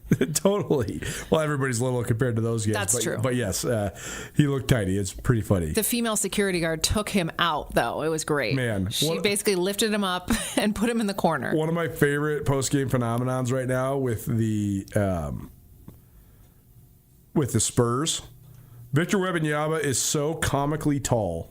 So Kelly Olynyk and Mason Plumlee are both reserve players on the Spurs. Kelly Olynyk is 6'11" and Mason Plumlee is 6'10". When they hug Wembanyama after the game, you're like, this is not even real life. He's 7'4". They list him at 7'4" because they don't want to make him seem quote unquote too freakish. But there is rumors that he is 7'8". Oh, wow! Imagine how terrible that would be. It would be awful. It would be totally awful. I mean, a little better when you're making $30 million a year, but that would, I don't. There's nothing in your life that would be comfortable besides playing basketball. Yeah, no, we've discussed this before. Like, I think anything higher than 6'6" is probably very uncomfortable. Man, I'd even say 6'4". Yeah. Yeah. Like getting on a plane. I mean, our boy Sammy Kim came to hot yoga with us the other day. I mean, he's 6'4", and he was. He was having a challenging time. I was cracking up with Sammy being next to me because normally you're next to someone and like if you spread out your arms, you don't touch. But because he's so tall, his wingspan is crazy. It's even taller than his wingspan is even bigger than his. I know. I was cracking up. Height. I was like, Sammy, get out of here. I know. Like he would do the windshield wipers over it. Like his foot would like hit me. I'm like, bro. He's like, I can't help it, dude. I'm huge. I'm like, I know you're giant. I put my mat down too close to him, obviously, because But think about Wembanyama is like 16 or 17 he would be like, inches taller than Sammy. Think about that. He'd take up half the room. Yeah. In that yoga place. He's a foot and a half taller than I am. Think about that. That's crazy. Wild. Anyways, the guy that rushed the court last night's an idiot. And he gets what he deserves. So the Knicks won, and there were a couple other things that happened. Jalen Brunson, yeah. He I guess hurt himself in the first part of the game, but then he came back so I guess near the end of the game, these people at the score table were heckling him, calling him, they were saying vulgar things, but they were also calling him a flopper. Okay. And so he was like talking to them. Did you see this? I did. And then he was very, very mad in the post game. People were trying to figure out what was going on because he had just dropped 34 points and they had won on the road, and he was like salty. Yeah. Giving Lisa Salters one-word answers. And and like the people that they were showing on the screen did not look like idiot 20-year-olds. They looked like old people like me. Like they were middle-aged humans that should know better. I don't know if anybody knows better this day and age. If I were that close to a large human being, I would not be talking smack. Yeah, Jalen Brunson's actually like normal-sized guy. Is he? Yeah, he's definitely one of the smallest guys in the NBA for sure. I'm also such like a brown noser. I'd be like, he's 6'2". Oh yeah, he's like a little person. 6'2", 190. Okay. Yeah. Well, he was not happy. I don't know what they were saying. I mean, I imagine calling someone a flopper, whatever, but they were saying it was vulgar. So I don't know what that means. That's the one thing. Well, there's a lot of things, but one of the things that is so crazy of what has happened to the culture of sports fandom is there's always been passionate fans, people that are crazy about it, but now it's almost not even just accepted, but required to be like complete. If you are like a hardcore fan, you're like completely over the top. Not even a jerk. Like you're allowed. It's like not even just allowed. It's totally accepted for it to be like something that completely ruins your life. Yeah. Or that like this guy, like this kid. But like your team loses and you're like in a completely terrible mood for multiple days in a row. I mean, great example. Sounds like someone we know. It's like you're dwelling on it for like a week at a time in between games. And but also then what you act like at the games if you do get tickets to the games, that part is just so wild to me. I don't get it. I don't understand. Like we heard these horror stories last year after the first and second Brawl of the Wild. Oh yeah. Like the teams that won or the teams that lost were punching the teams that won in the stands and stuff. It's like, what is going on? This is not that serious. It's really not that serious. It's just a bunch of people playing games. Well, of course, there were fans fighting in the lot whatever of the after the games because you're wearing your Spurs stuff and they're wearing their Knicks stuff, and then they start fighting, and I'm like, what are we doing? This is so ridiculous. It's so ridiculous. I do not understand it. Like, to me, the Brawl of the Wild, the first one, when we were here, and I was wearing my MSU stuff, and my husband was wearing UM stuff. Yeah. And when I saw a Cats fan, I'd say, go Cats. But I wouldn't talk smack to a Grizz fan, because I was actually rooting for both. Man. But, like, I don't care enough, I guess. I'm not a fighter. I'm a lover, not a fighter. That's good. Everybody else should get on this mode too. If you were a fighter, whatever, but like we shouldn't be fighting over sports. Again, this is entertainment. No, it's supposed to bring us together. Right, it's supposed to just be fun. Like it's not that big of a deal. There's all sorts of stuff going on. Nuanez Now June, ESPN Radio, SWX Montana Television, and the ESPN MT app. Carolyn T doesn't know sports here on this Thursday. All right, what else you got? Do you know the story about the song "Go New York Go"? I do not. So there's a New York Knicks song. Okay. And it's like, go New York, go. And they've been playing it in the Madison Square Garden every game since 1994. Okay. The person who wrote it, his name is Jesse Eitzler. Okay. In 1994, he was paid $4,000. He was writing jingles. He was kind of doing that. He met someone who worked for the Knicks, and they said, well, would you write us a jingle? He spent $4,800 producing it, getting it made. They bought it for $4,000. So he lost money. They still play it every game. Man. However, he lost money, but he was able to turn this into, he's like a billionaire now. Whoa. He became the manager of Run DMC. Whoa. He is the part owner of the Atlanta Hawks. I'm looking at his Wikipedia now. He started making jingles for Foot Locker and Coca-Cola. He made $8 million off of that, so that's what got him started. Wow. Okay, so this guy's obviously really talented. He played the Go New York, Go New York, Go. I mean, it's so 90s. Okay. It's beautiful. He married the founder of Spanx. You know what Spanx is? Oh, yeah. He married the person who created Spanx. So they're like insane. But here's the one thing that he co-founded that is wild to me. Are you ready? It's called Eversty. You climb a mountain and you take a chairlift down, whatever, and you go back up as many times as it takes to reach 29,029 feet, which is the elevation of Mount Everest. So you don't have to do Mount Everest. You just do as many feet. Like you lap the mountain. Yeah. So 100 times. You lap the mountain however many times that takes. Started with one, like somewhere, I don't know where, and now there's like 7 of these around the country. Man. Would you do it? Oh, so there, okay. So back in my younger days, when I was in significantly better shape and was skiing every single day, one of my best friends is the biggest dirtbag you've ever met when it comes to backcountry skiing. Like this dude skis. He skis. His stated goal is to ski at least once every 2 weeks year round, no matter where he can find that snow. He'll climb mountains all over Montana. He'll drive places. Like he's a freak. Yeah. And we used to go to Bridger Bowl, and we were working at the newspaper, and we both had these schedules that were conducive where he didn't have to go to work till 2 and I'd have to go to work till 4. So we just drive up there every single day and ski. Nice. And if it's good, you ski all day. If it's bad, you just go down and have some lunch and you're going home, whatever. We just get the pass, and it was awesome. It was like the best times of my life. But at Bridger Bowl, you can hike what they call the ridge and get up to some sweet backcountry stuff. So we would always do that. We would do a morning and then an afternoon ridge hike, do it twice. But there's a competition there called the King and Queen of the Ridge, and it's basically how many laps can you do. Oh, yeah. We decided we were going to do it one year. I got like 6.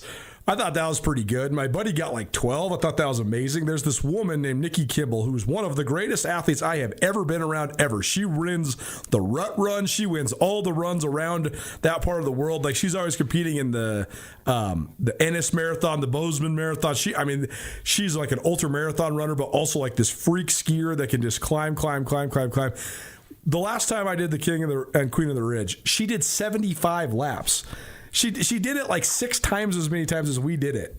It was in one day. In one day, she just kept going, and she could ski so fast that she would just be hiking up. That's insane. Unbelievable. So to answer your question, no, I would not do that. But there is people that are listening to the show for sure that live in Montana that would and could and would be great at that. I mean, go for it.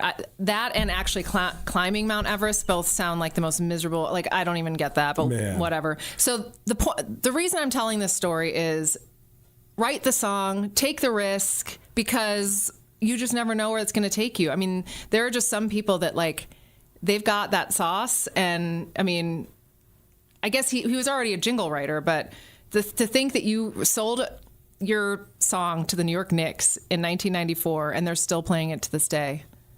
Maybe I should write a new jingle for the Knicks. Man. Okay, so we're going to do something that we probably shouldn't do on radio, but we're just going to do it because that's what we're doing, because it's summer and we're having fun. So I'm just going to play this. Okay. I'm going to let the microphone pick it up. We'll see how it goes. But if it doesn't sound that good in my headphones, then we're only going to get a couple seconds in. But I think I probably know this song, but I don't know if I do. We are the New York Knicks. We are the New York Knicks. This is definitely so 90s. Let's go. Go New York, go New York, go. Go New York, go New York, go. New York, New York, Knicks. Wow. Yeah, pretty good. I mean, that's all you got to say is New York Knicks. Man. Is this so 90s or what? I think about this all the time. I read this phenomenal book. It was about the 20 most impactful number 1 hits in the history of the Billboard Hot 100. Not the best songs, but like the songs that changed music, like that made music go in a different direction, right? Nirvana. Like the Beatles, when that happened, or like Mariah Carey, like what that introduced when she did Vision of Love or whatever.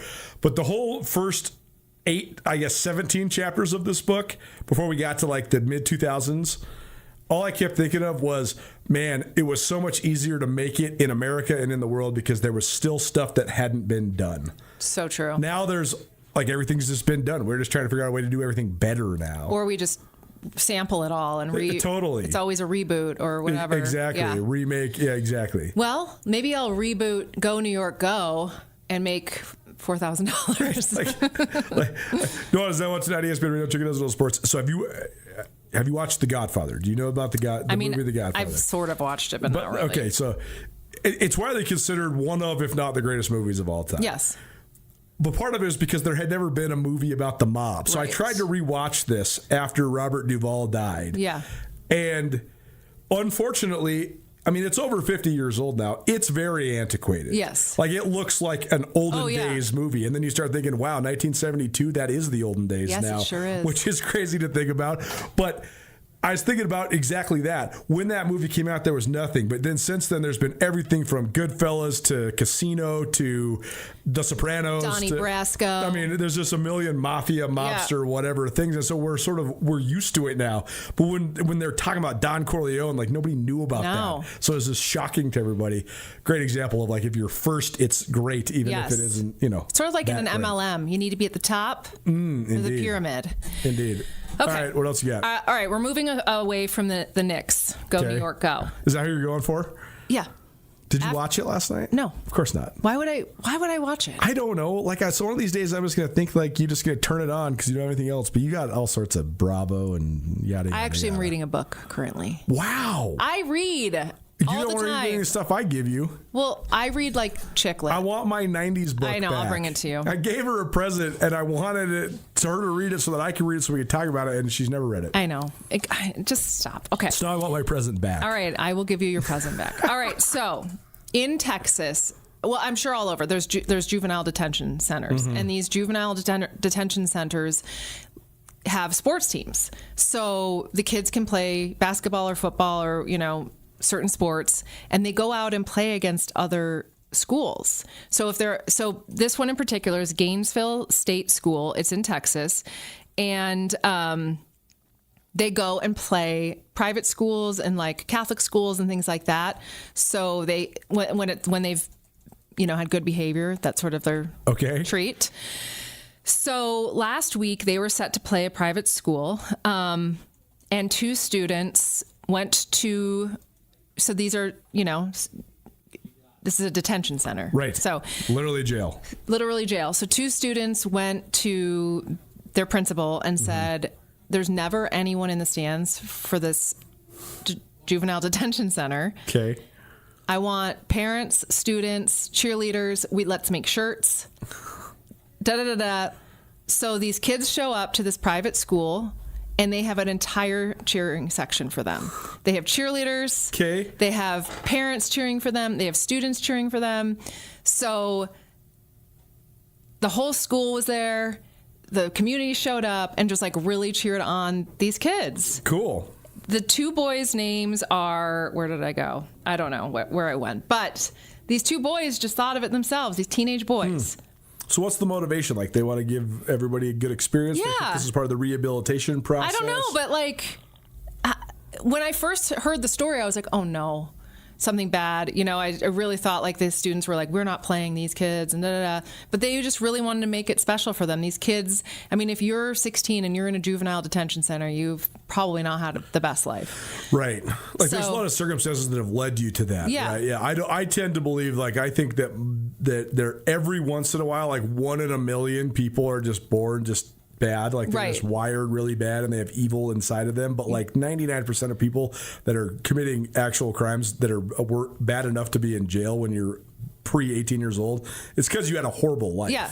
Like, you don't have any parents, you have nobody to help you. People's parents wouldn't show up to a basketball game. No, right. These people don't even have parents, right? So I just thought it was a really sweet story because it made me, I don't know. It was the school they played was Vanguard College Prep in Waco. So I just want to give that a shout out to all our Texas listeners. I read a fascinating essay about like boys clubs that emphasized boxing used to be such an enormous part of America for like the first 75 years of the 20th century. There was always like a boys club where you could go hit the bag or you go fight. Take out your and that was such a huge thing to help guys that had been on the streets get off the streets. And it also then fueled all of the great heavyweight champions of, I mean, not all, but most of like those guys came from inner city New York, inner city Chicago, bad home life. That's Mike Tyson in a nutshell, right? Like, he'd been in jail 50 times by the time he was 14. But then he finally goes to this right boys club. He finds a trainer. Boom, he becomes the heavyweight champion of the world by the time he's 20. And that's not to say that it saved him because he had a pretty rough up and down. But a lot better than just going to jail when you're 17 and just staying in jail for the rest of your life. So, well, we had one here and then...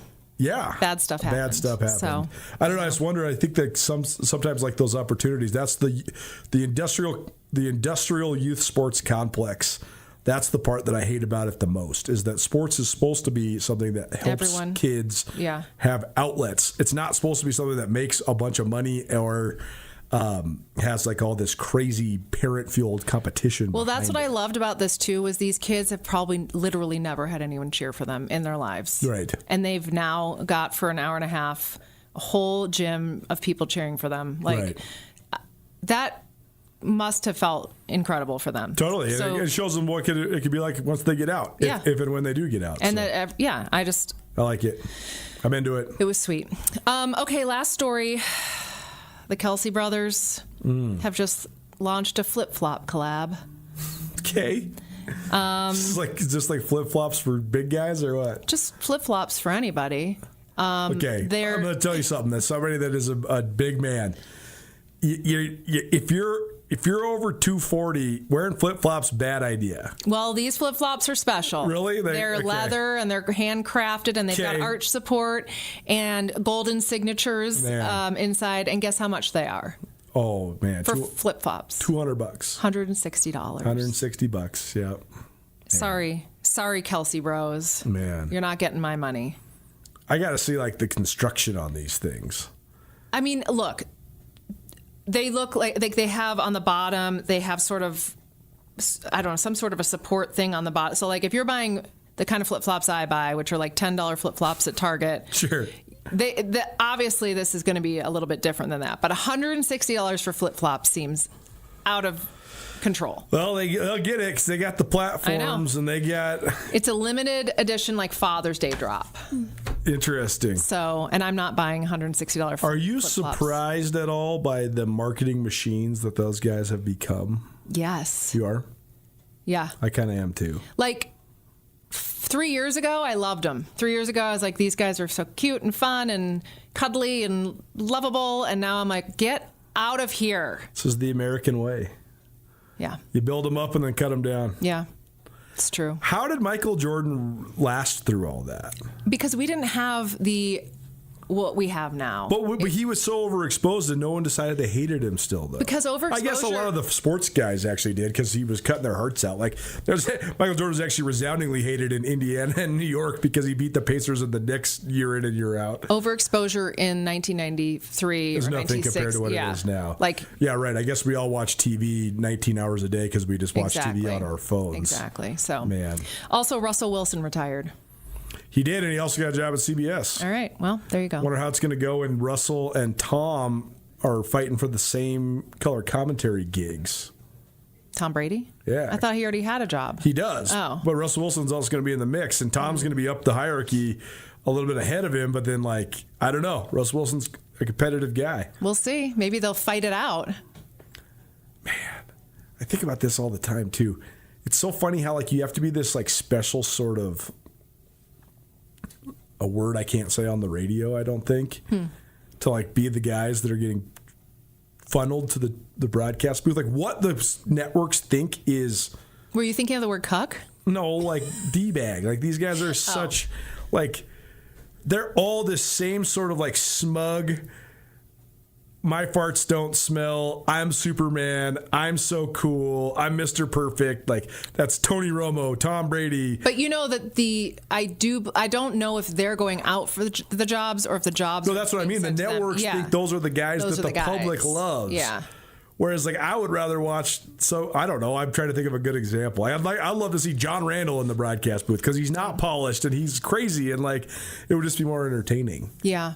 I don't know. This is where like the simulcasts come in. This is where the Manning brothers are perfect because they're buttoned up. They wear their Oxfords and their khakis. Exactly. And they aren't like swearing all the time, but they are also hilarious and they will tell it exactly how it is. And they're like the perfect ones. And they're loose. They're loose, like, they're confident, smart. Which is like way more fun. Like not that I ever watch it, but when I watch Charles Barkley and Shaq do their little NBA stuff, they're just cracking up and just having the best time ever. And I want to know if what's in Chuck's cup. I've wanted to know that forever. Like, is he tipping a few back during the show? I don't know. Probably. Chuck's lost a bunch of weight though, so maybe he's on Ozempies. Is he? Yeah, he's doing ads for Ozempies or one of them. Yeah, Chuck.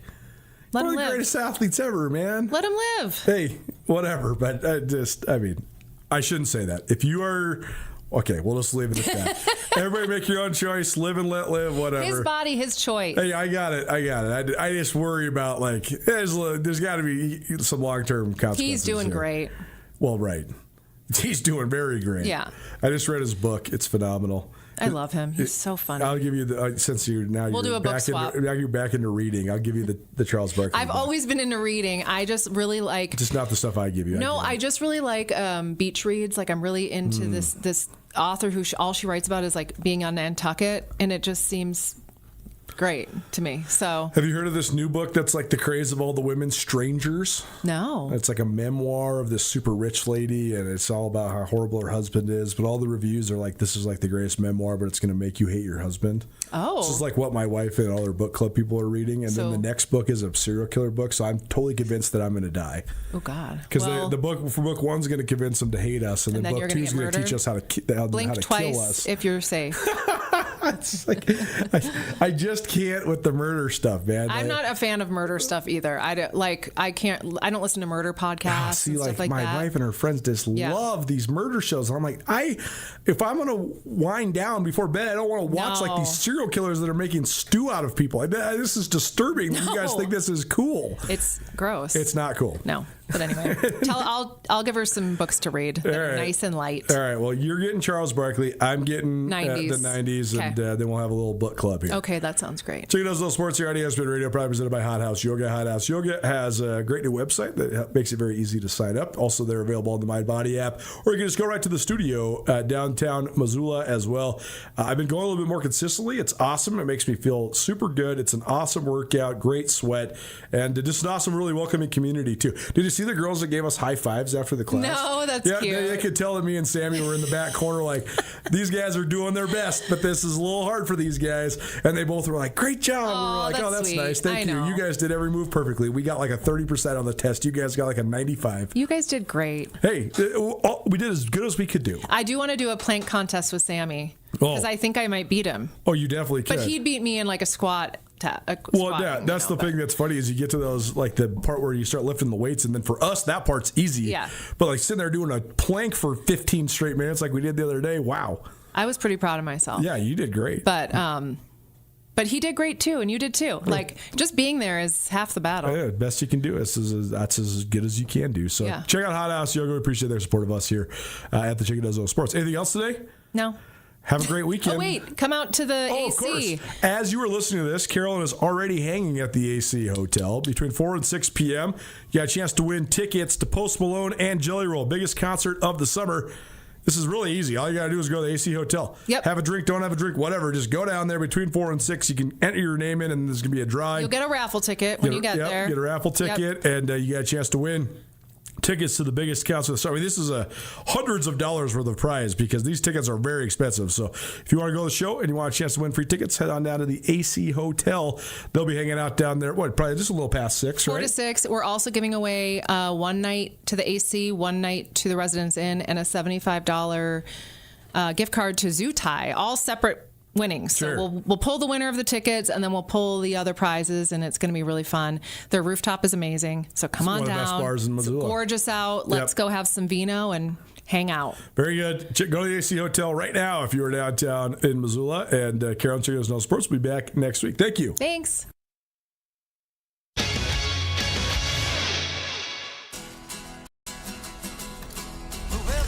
Around here, we see a lot of people head out. No matter where they're going, we just make sure they're ready. Before you hit the road, get a pre-trip safety check at Les Schwab Tires. It's free. Plus, this May, save up to $200 on select sets of 4 tires. If we can't guarantee it, we won't sell it. At Shields, we're anglers, endlessly seeking and refining techniques. We're hunters and storytellers because we've been out there. We're experts that put products and gear to the test so we can share that knowledge with you. At Shields, we understand your outdoor journey and the path you're on because we walk it too, every step of the way.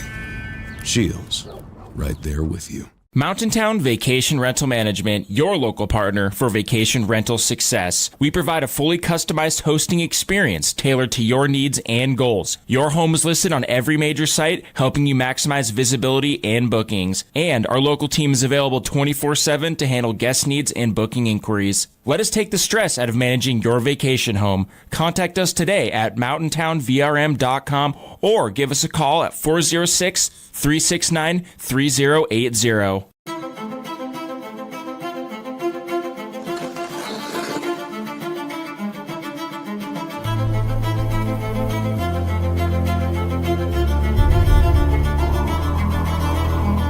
The rare moments in life, they're not just few and far between. They're meant to be treasured.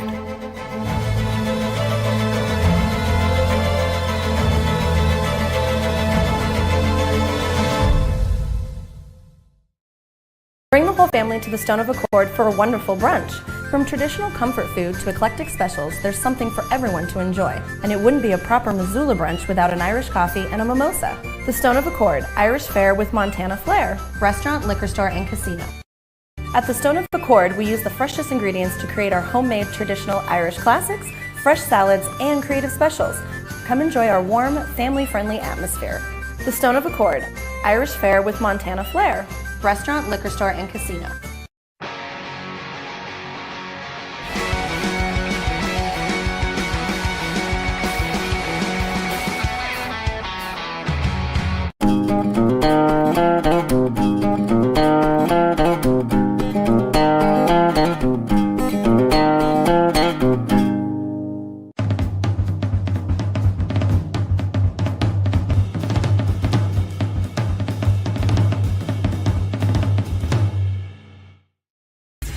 ESPN Missoula Sports Center.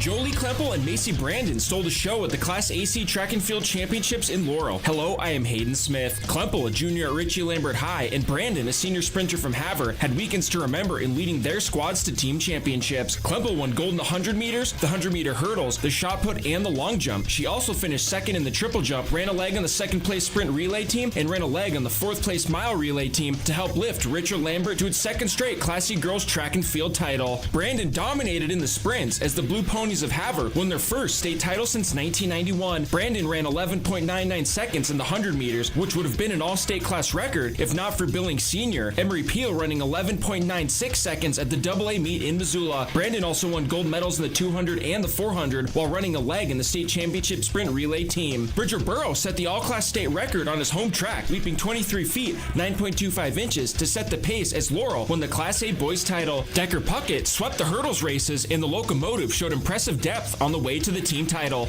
Trent Lane posted the trifecta, winning the 800, 1600, and 3200 meters to help pace Cascade to the Class C boys state title. This ESPN Missoula Sports Center is presented by Canyon River Golf Club.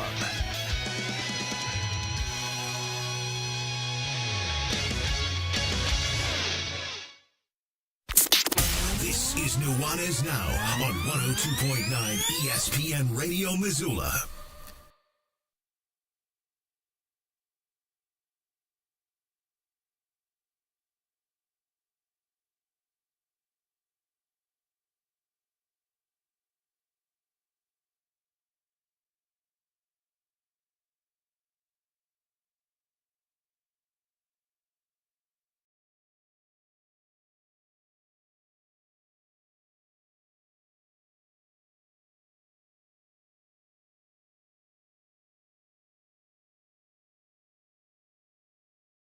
Checking in now at the Class C ranks after the state championship weekend, and Cascade, the Cascade boys come out on top in the Class C state meet.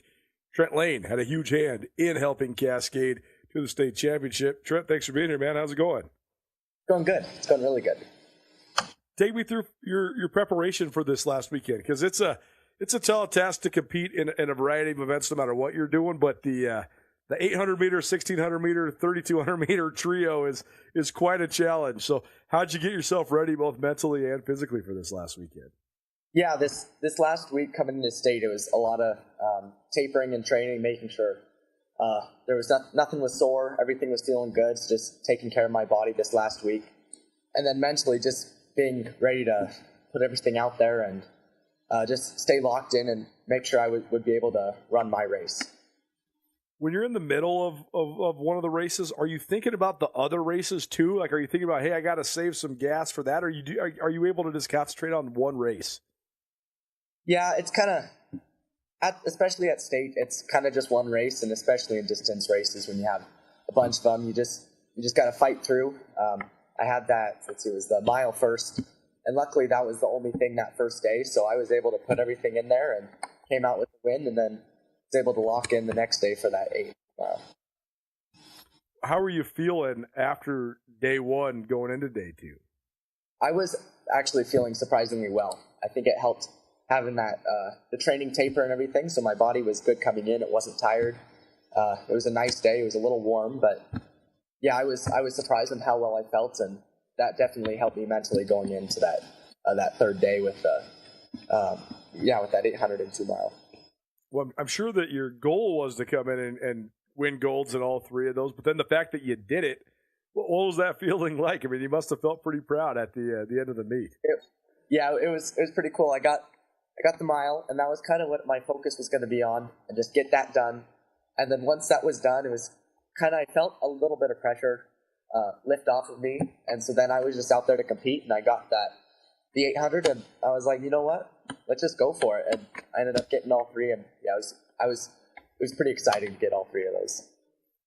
Did coming down the stretch of the 3,200 meters, I mean, I know that you were in the lead, but you had some great competition in all three races, really, but particularly the mile and the 2 mile. So when you're finishing off the 2 mile, did you feel the pack sort of catching up to you? Or what's sort of going down the stretch? What's going through your head as you're trying to finish that and get that third gold? Yeah, I was just looking ahead straight at the finish line, just waiting to hear those footsteps behind me because I knew they were right behind me, and I was just going as fast as I possibly could, hoping that I wasn't going to see someone on my side, which has happened and will happen. And so yeah, it was just, I mean, everything was kind of, the noise was all just a blur. It was just, I just kicked it into gear and focused on that finish line, and I ended up coming out first. Trent Lane joining us here on Nuanez Now, 102.9 ESPN Radio. He was a junior at Cascade High School. They were the Class C champions in boys track and field this last weekend at the AC meet in Laurel. Tell me just about the team competition. You guys were able to emerge from that as well. So what sort of factors went into it? How were you guys able to be the team that won first place this last weekend?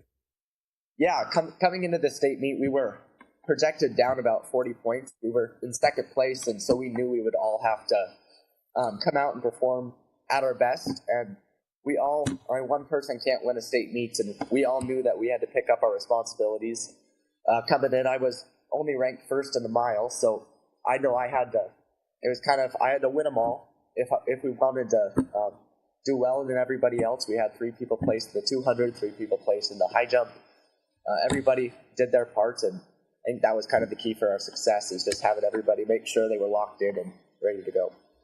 Was there a moment in the meet that you guys knew it was realistic that maybe you could win it? Yeah, it was kind of after that second, the first day we were down by, 11 or something, and then we kind of that night, we projected if I were to win my 2 events that next day, how our 200 people, how they were projected, and so we knew it would come down to the wire, and then some factors played in with some disqualifications on our end and on Lester Christian, who was projected ahead of us, and just taking that into consideration. And then right before my 2 mile, it was kind of, if I won that, we wouldn't have to worry about the 4x4. We were thinking it was going to come down to that. And with our jumpers coming out as soon as that was done, and once I finished that 2 mile, my teammates came up to me and were like, "That did it," and I was like, "Wow!" And it was pretty special. But yeah, just coming into that second day, we knew it was then possible, and we were able to deliver.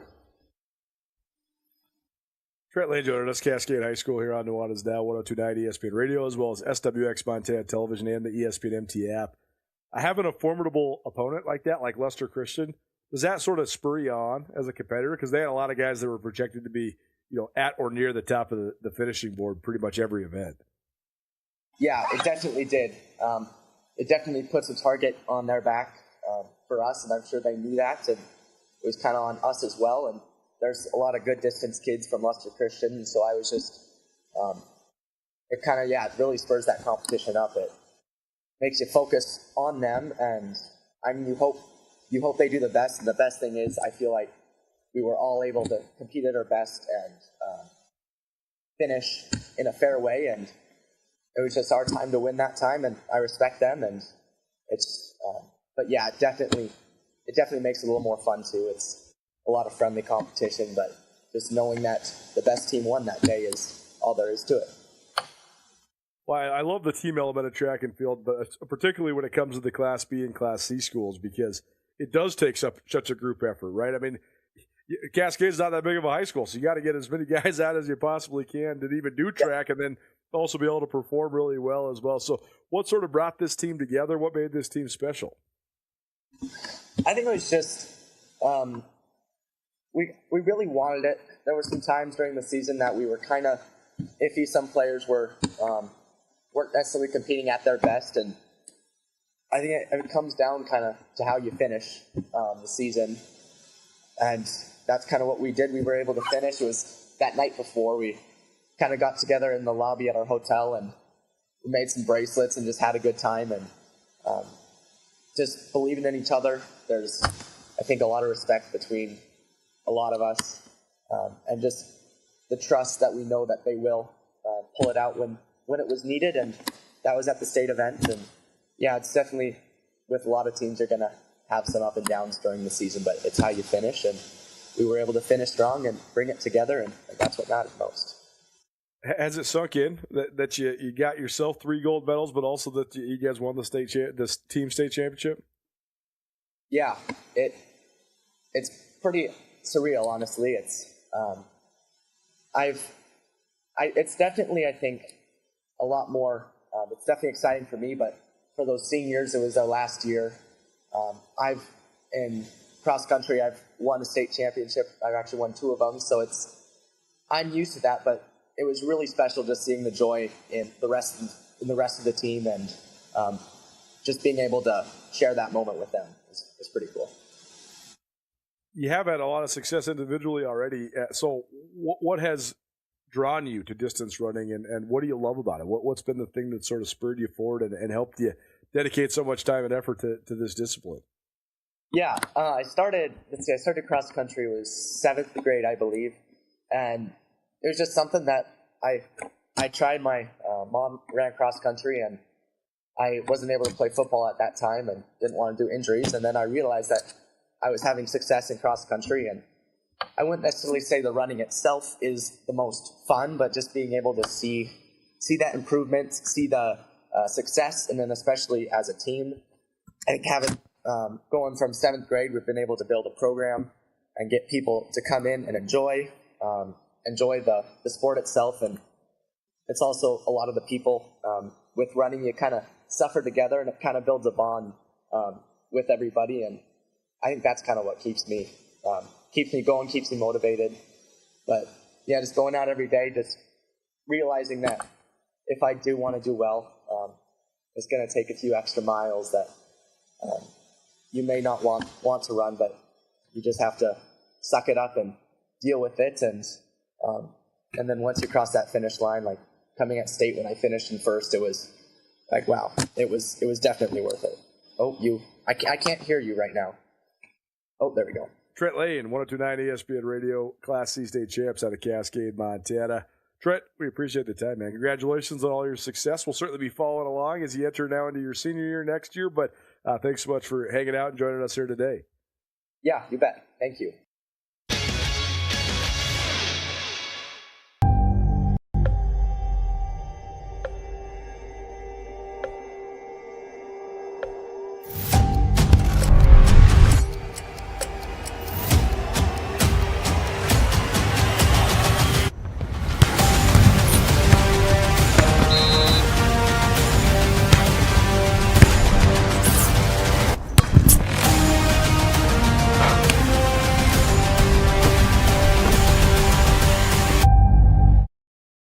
family to the Stone of Accord for a wonderful brunch.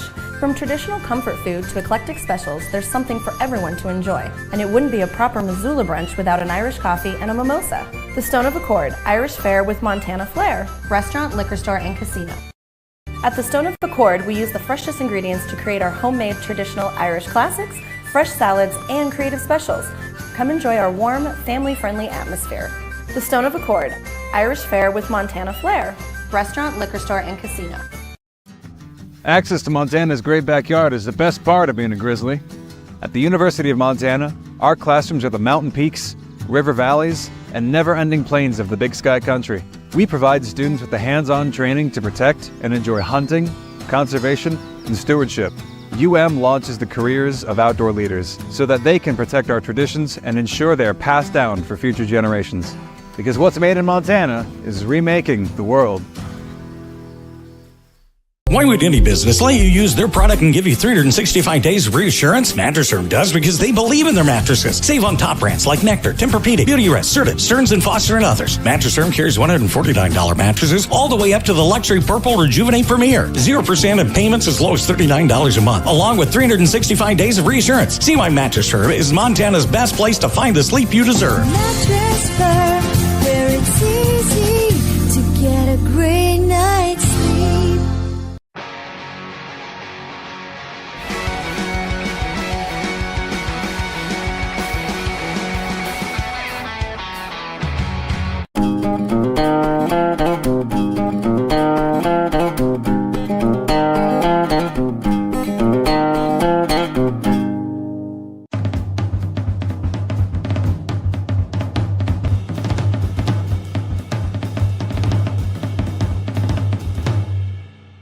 Mountain Town Vacation Rental Management, your local partner for vacation rental success. We provide a fully customized hosting experience tailored to your needs and goals. Your home is listed on every major site, helping you maximize visibility and bookings. And our local team is available 24/7 to handle guest needs and booking inquiries. Let us take the stress out of managing your vacation home. Contact us today at mountaintownvrm.com or give us a call at 406-369-3080.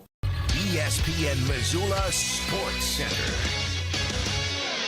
Jolie Klempel and Macy Brandon stole the show at the Class AC Track and Field Championships in Laurel. Hello, I am Hayden Smith. Klempel, a junior at Ritchie Lambert High, and Brandon, a senior sprinter from Havre, had weekends to remember in leading their squads to team championships. Klempel won gold in the 100 meters, the 100-meter hurdles, the shot put, and the long jump. She also finished second in the triple jump, ran a leg on the second-place sprint relay team, and ran a leg on the fourth-place mile relay team to help lift Richard Lambert to its second straight Class C girls track and field title. Brandon dominated in the sprints as the Blue Ponies of Havre won their first state title since 1991. Brandon ran 11.99 seconds in the 100 meters, which would have been an all-state class record if not for Billings Sr. Emery Peel running 11.96 seconds at the AA meet in Missoula. Brandon also won gold medals in the 200 and the 400 while running a leg in the state championship sprint relay team. Bridger Burrow set the all-class state record on his home track, leaping 23 feet, 9.25 inches to set the pace as Laurel won the Class A boys title. Decker Puckett swept the hurdles races and the locomotive showed impressive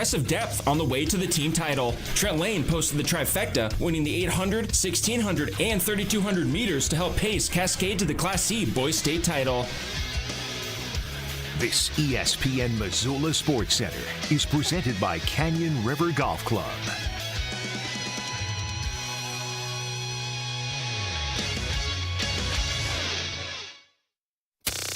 Nuanez Now on ESPN Radio.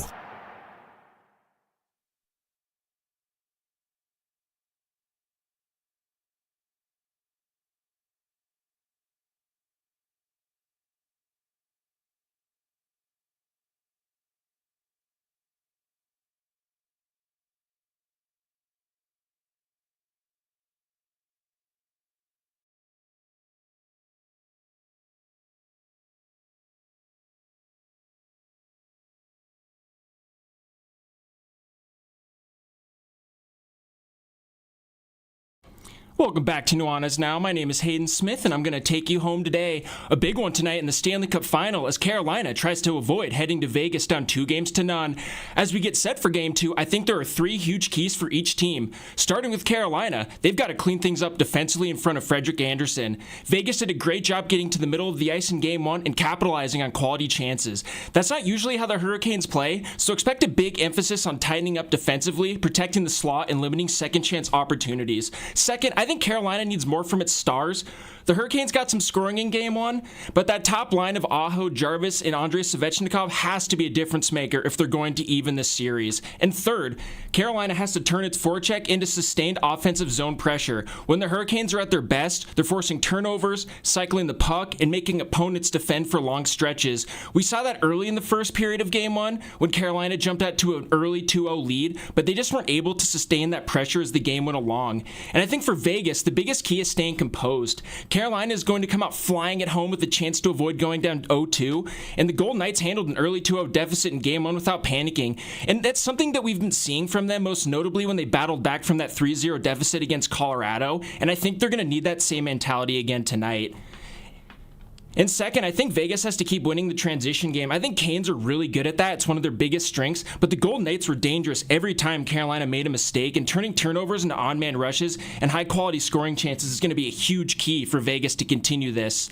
And finally, I talked about it with the Canes, and I think that, they probably have a little bit more depth, but I think Vegas' depth is shining a lot more right now, and you really see that with 5 different players scoring in Game 1.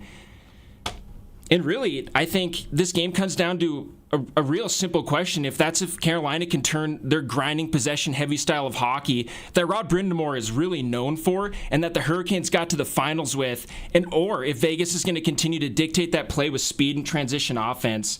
If it's the former, we're probably headed for a 1-1 series. And if it's the latter, I think the Golden Knights could head back home with a very commanding 2-0 lead and a chance to put a stranglehold on the series in Game 3 and 4 back in Vegas. Certainly plenty of coverage on this series and the NBA Finals coming on Monday. Once again, no show tomorrow, so we'll be back at it on Monday. I hope you all have a great weekend. My name's Hayden Smith, and this has been Nuanez Now, right here on 102.9 ESPN Radio.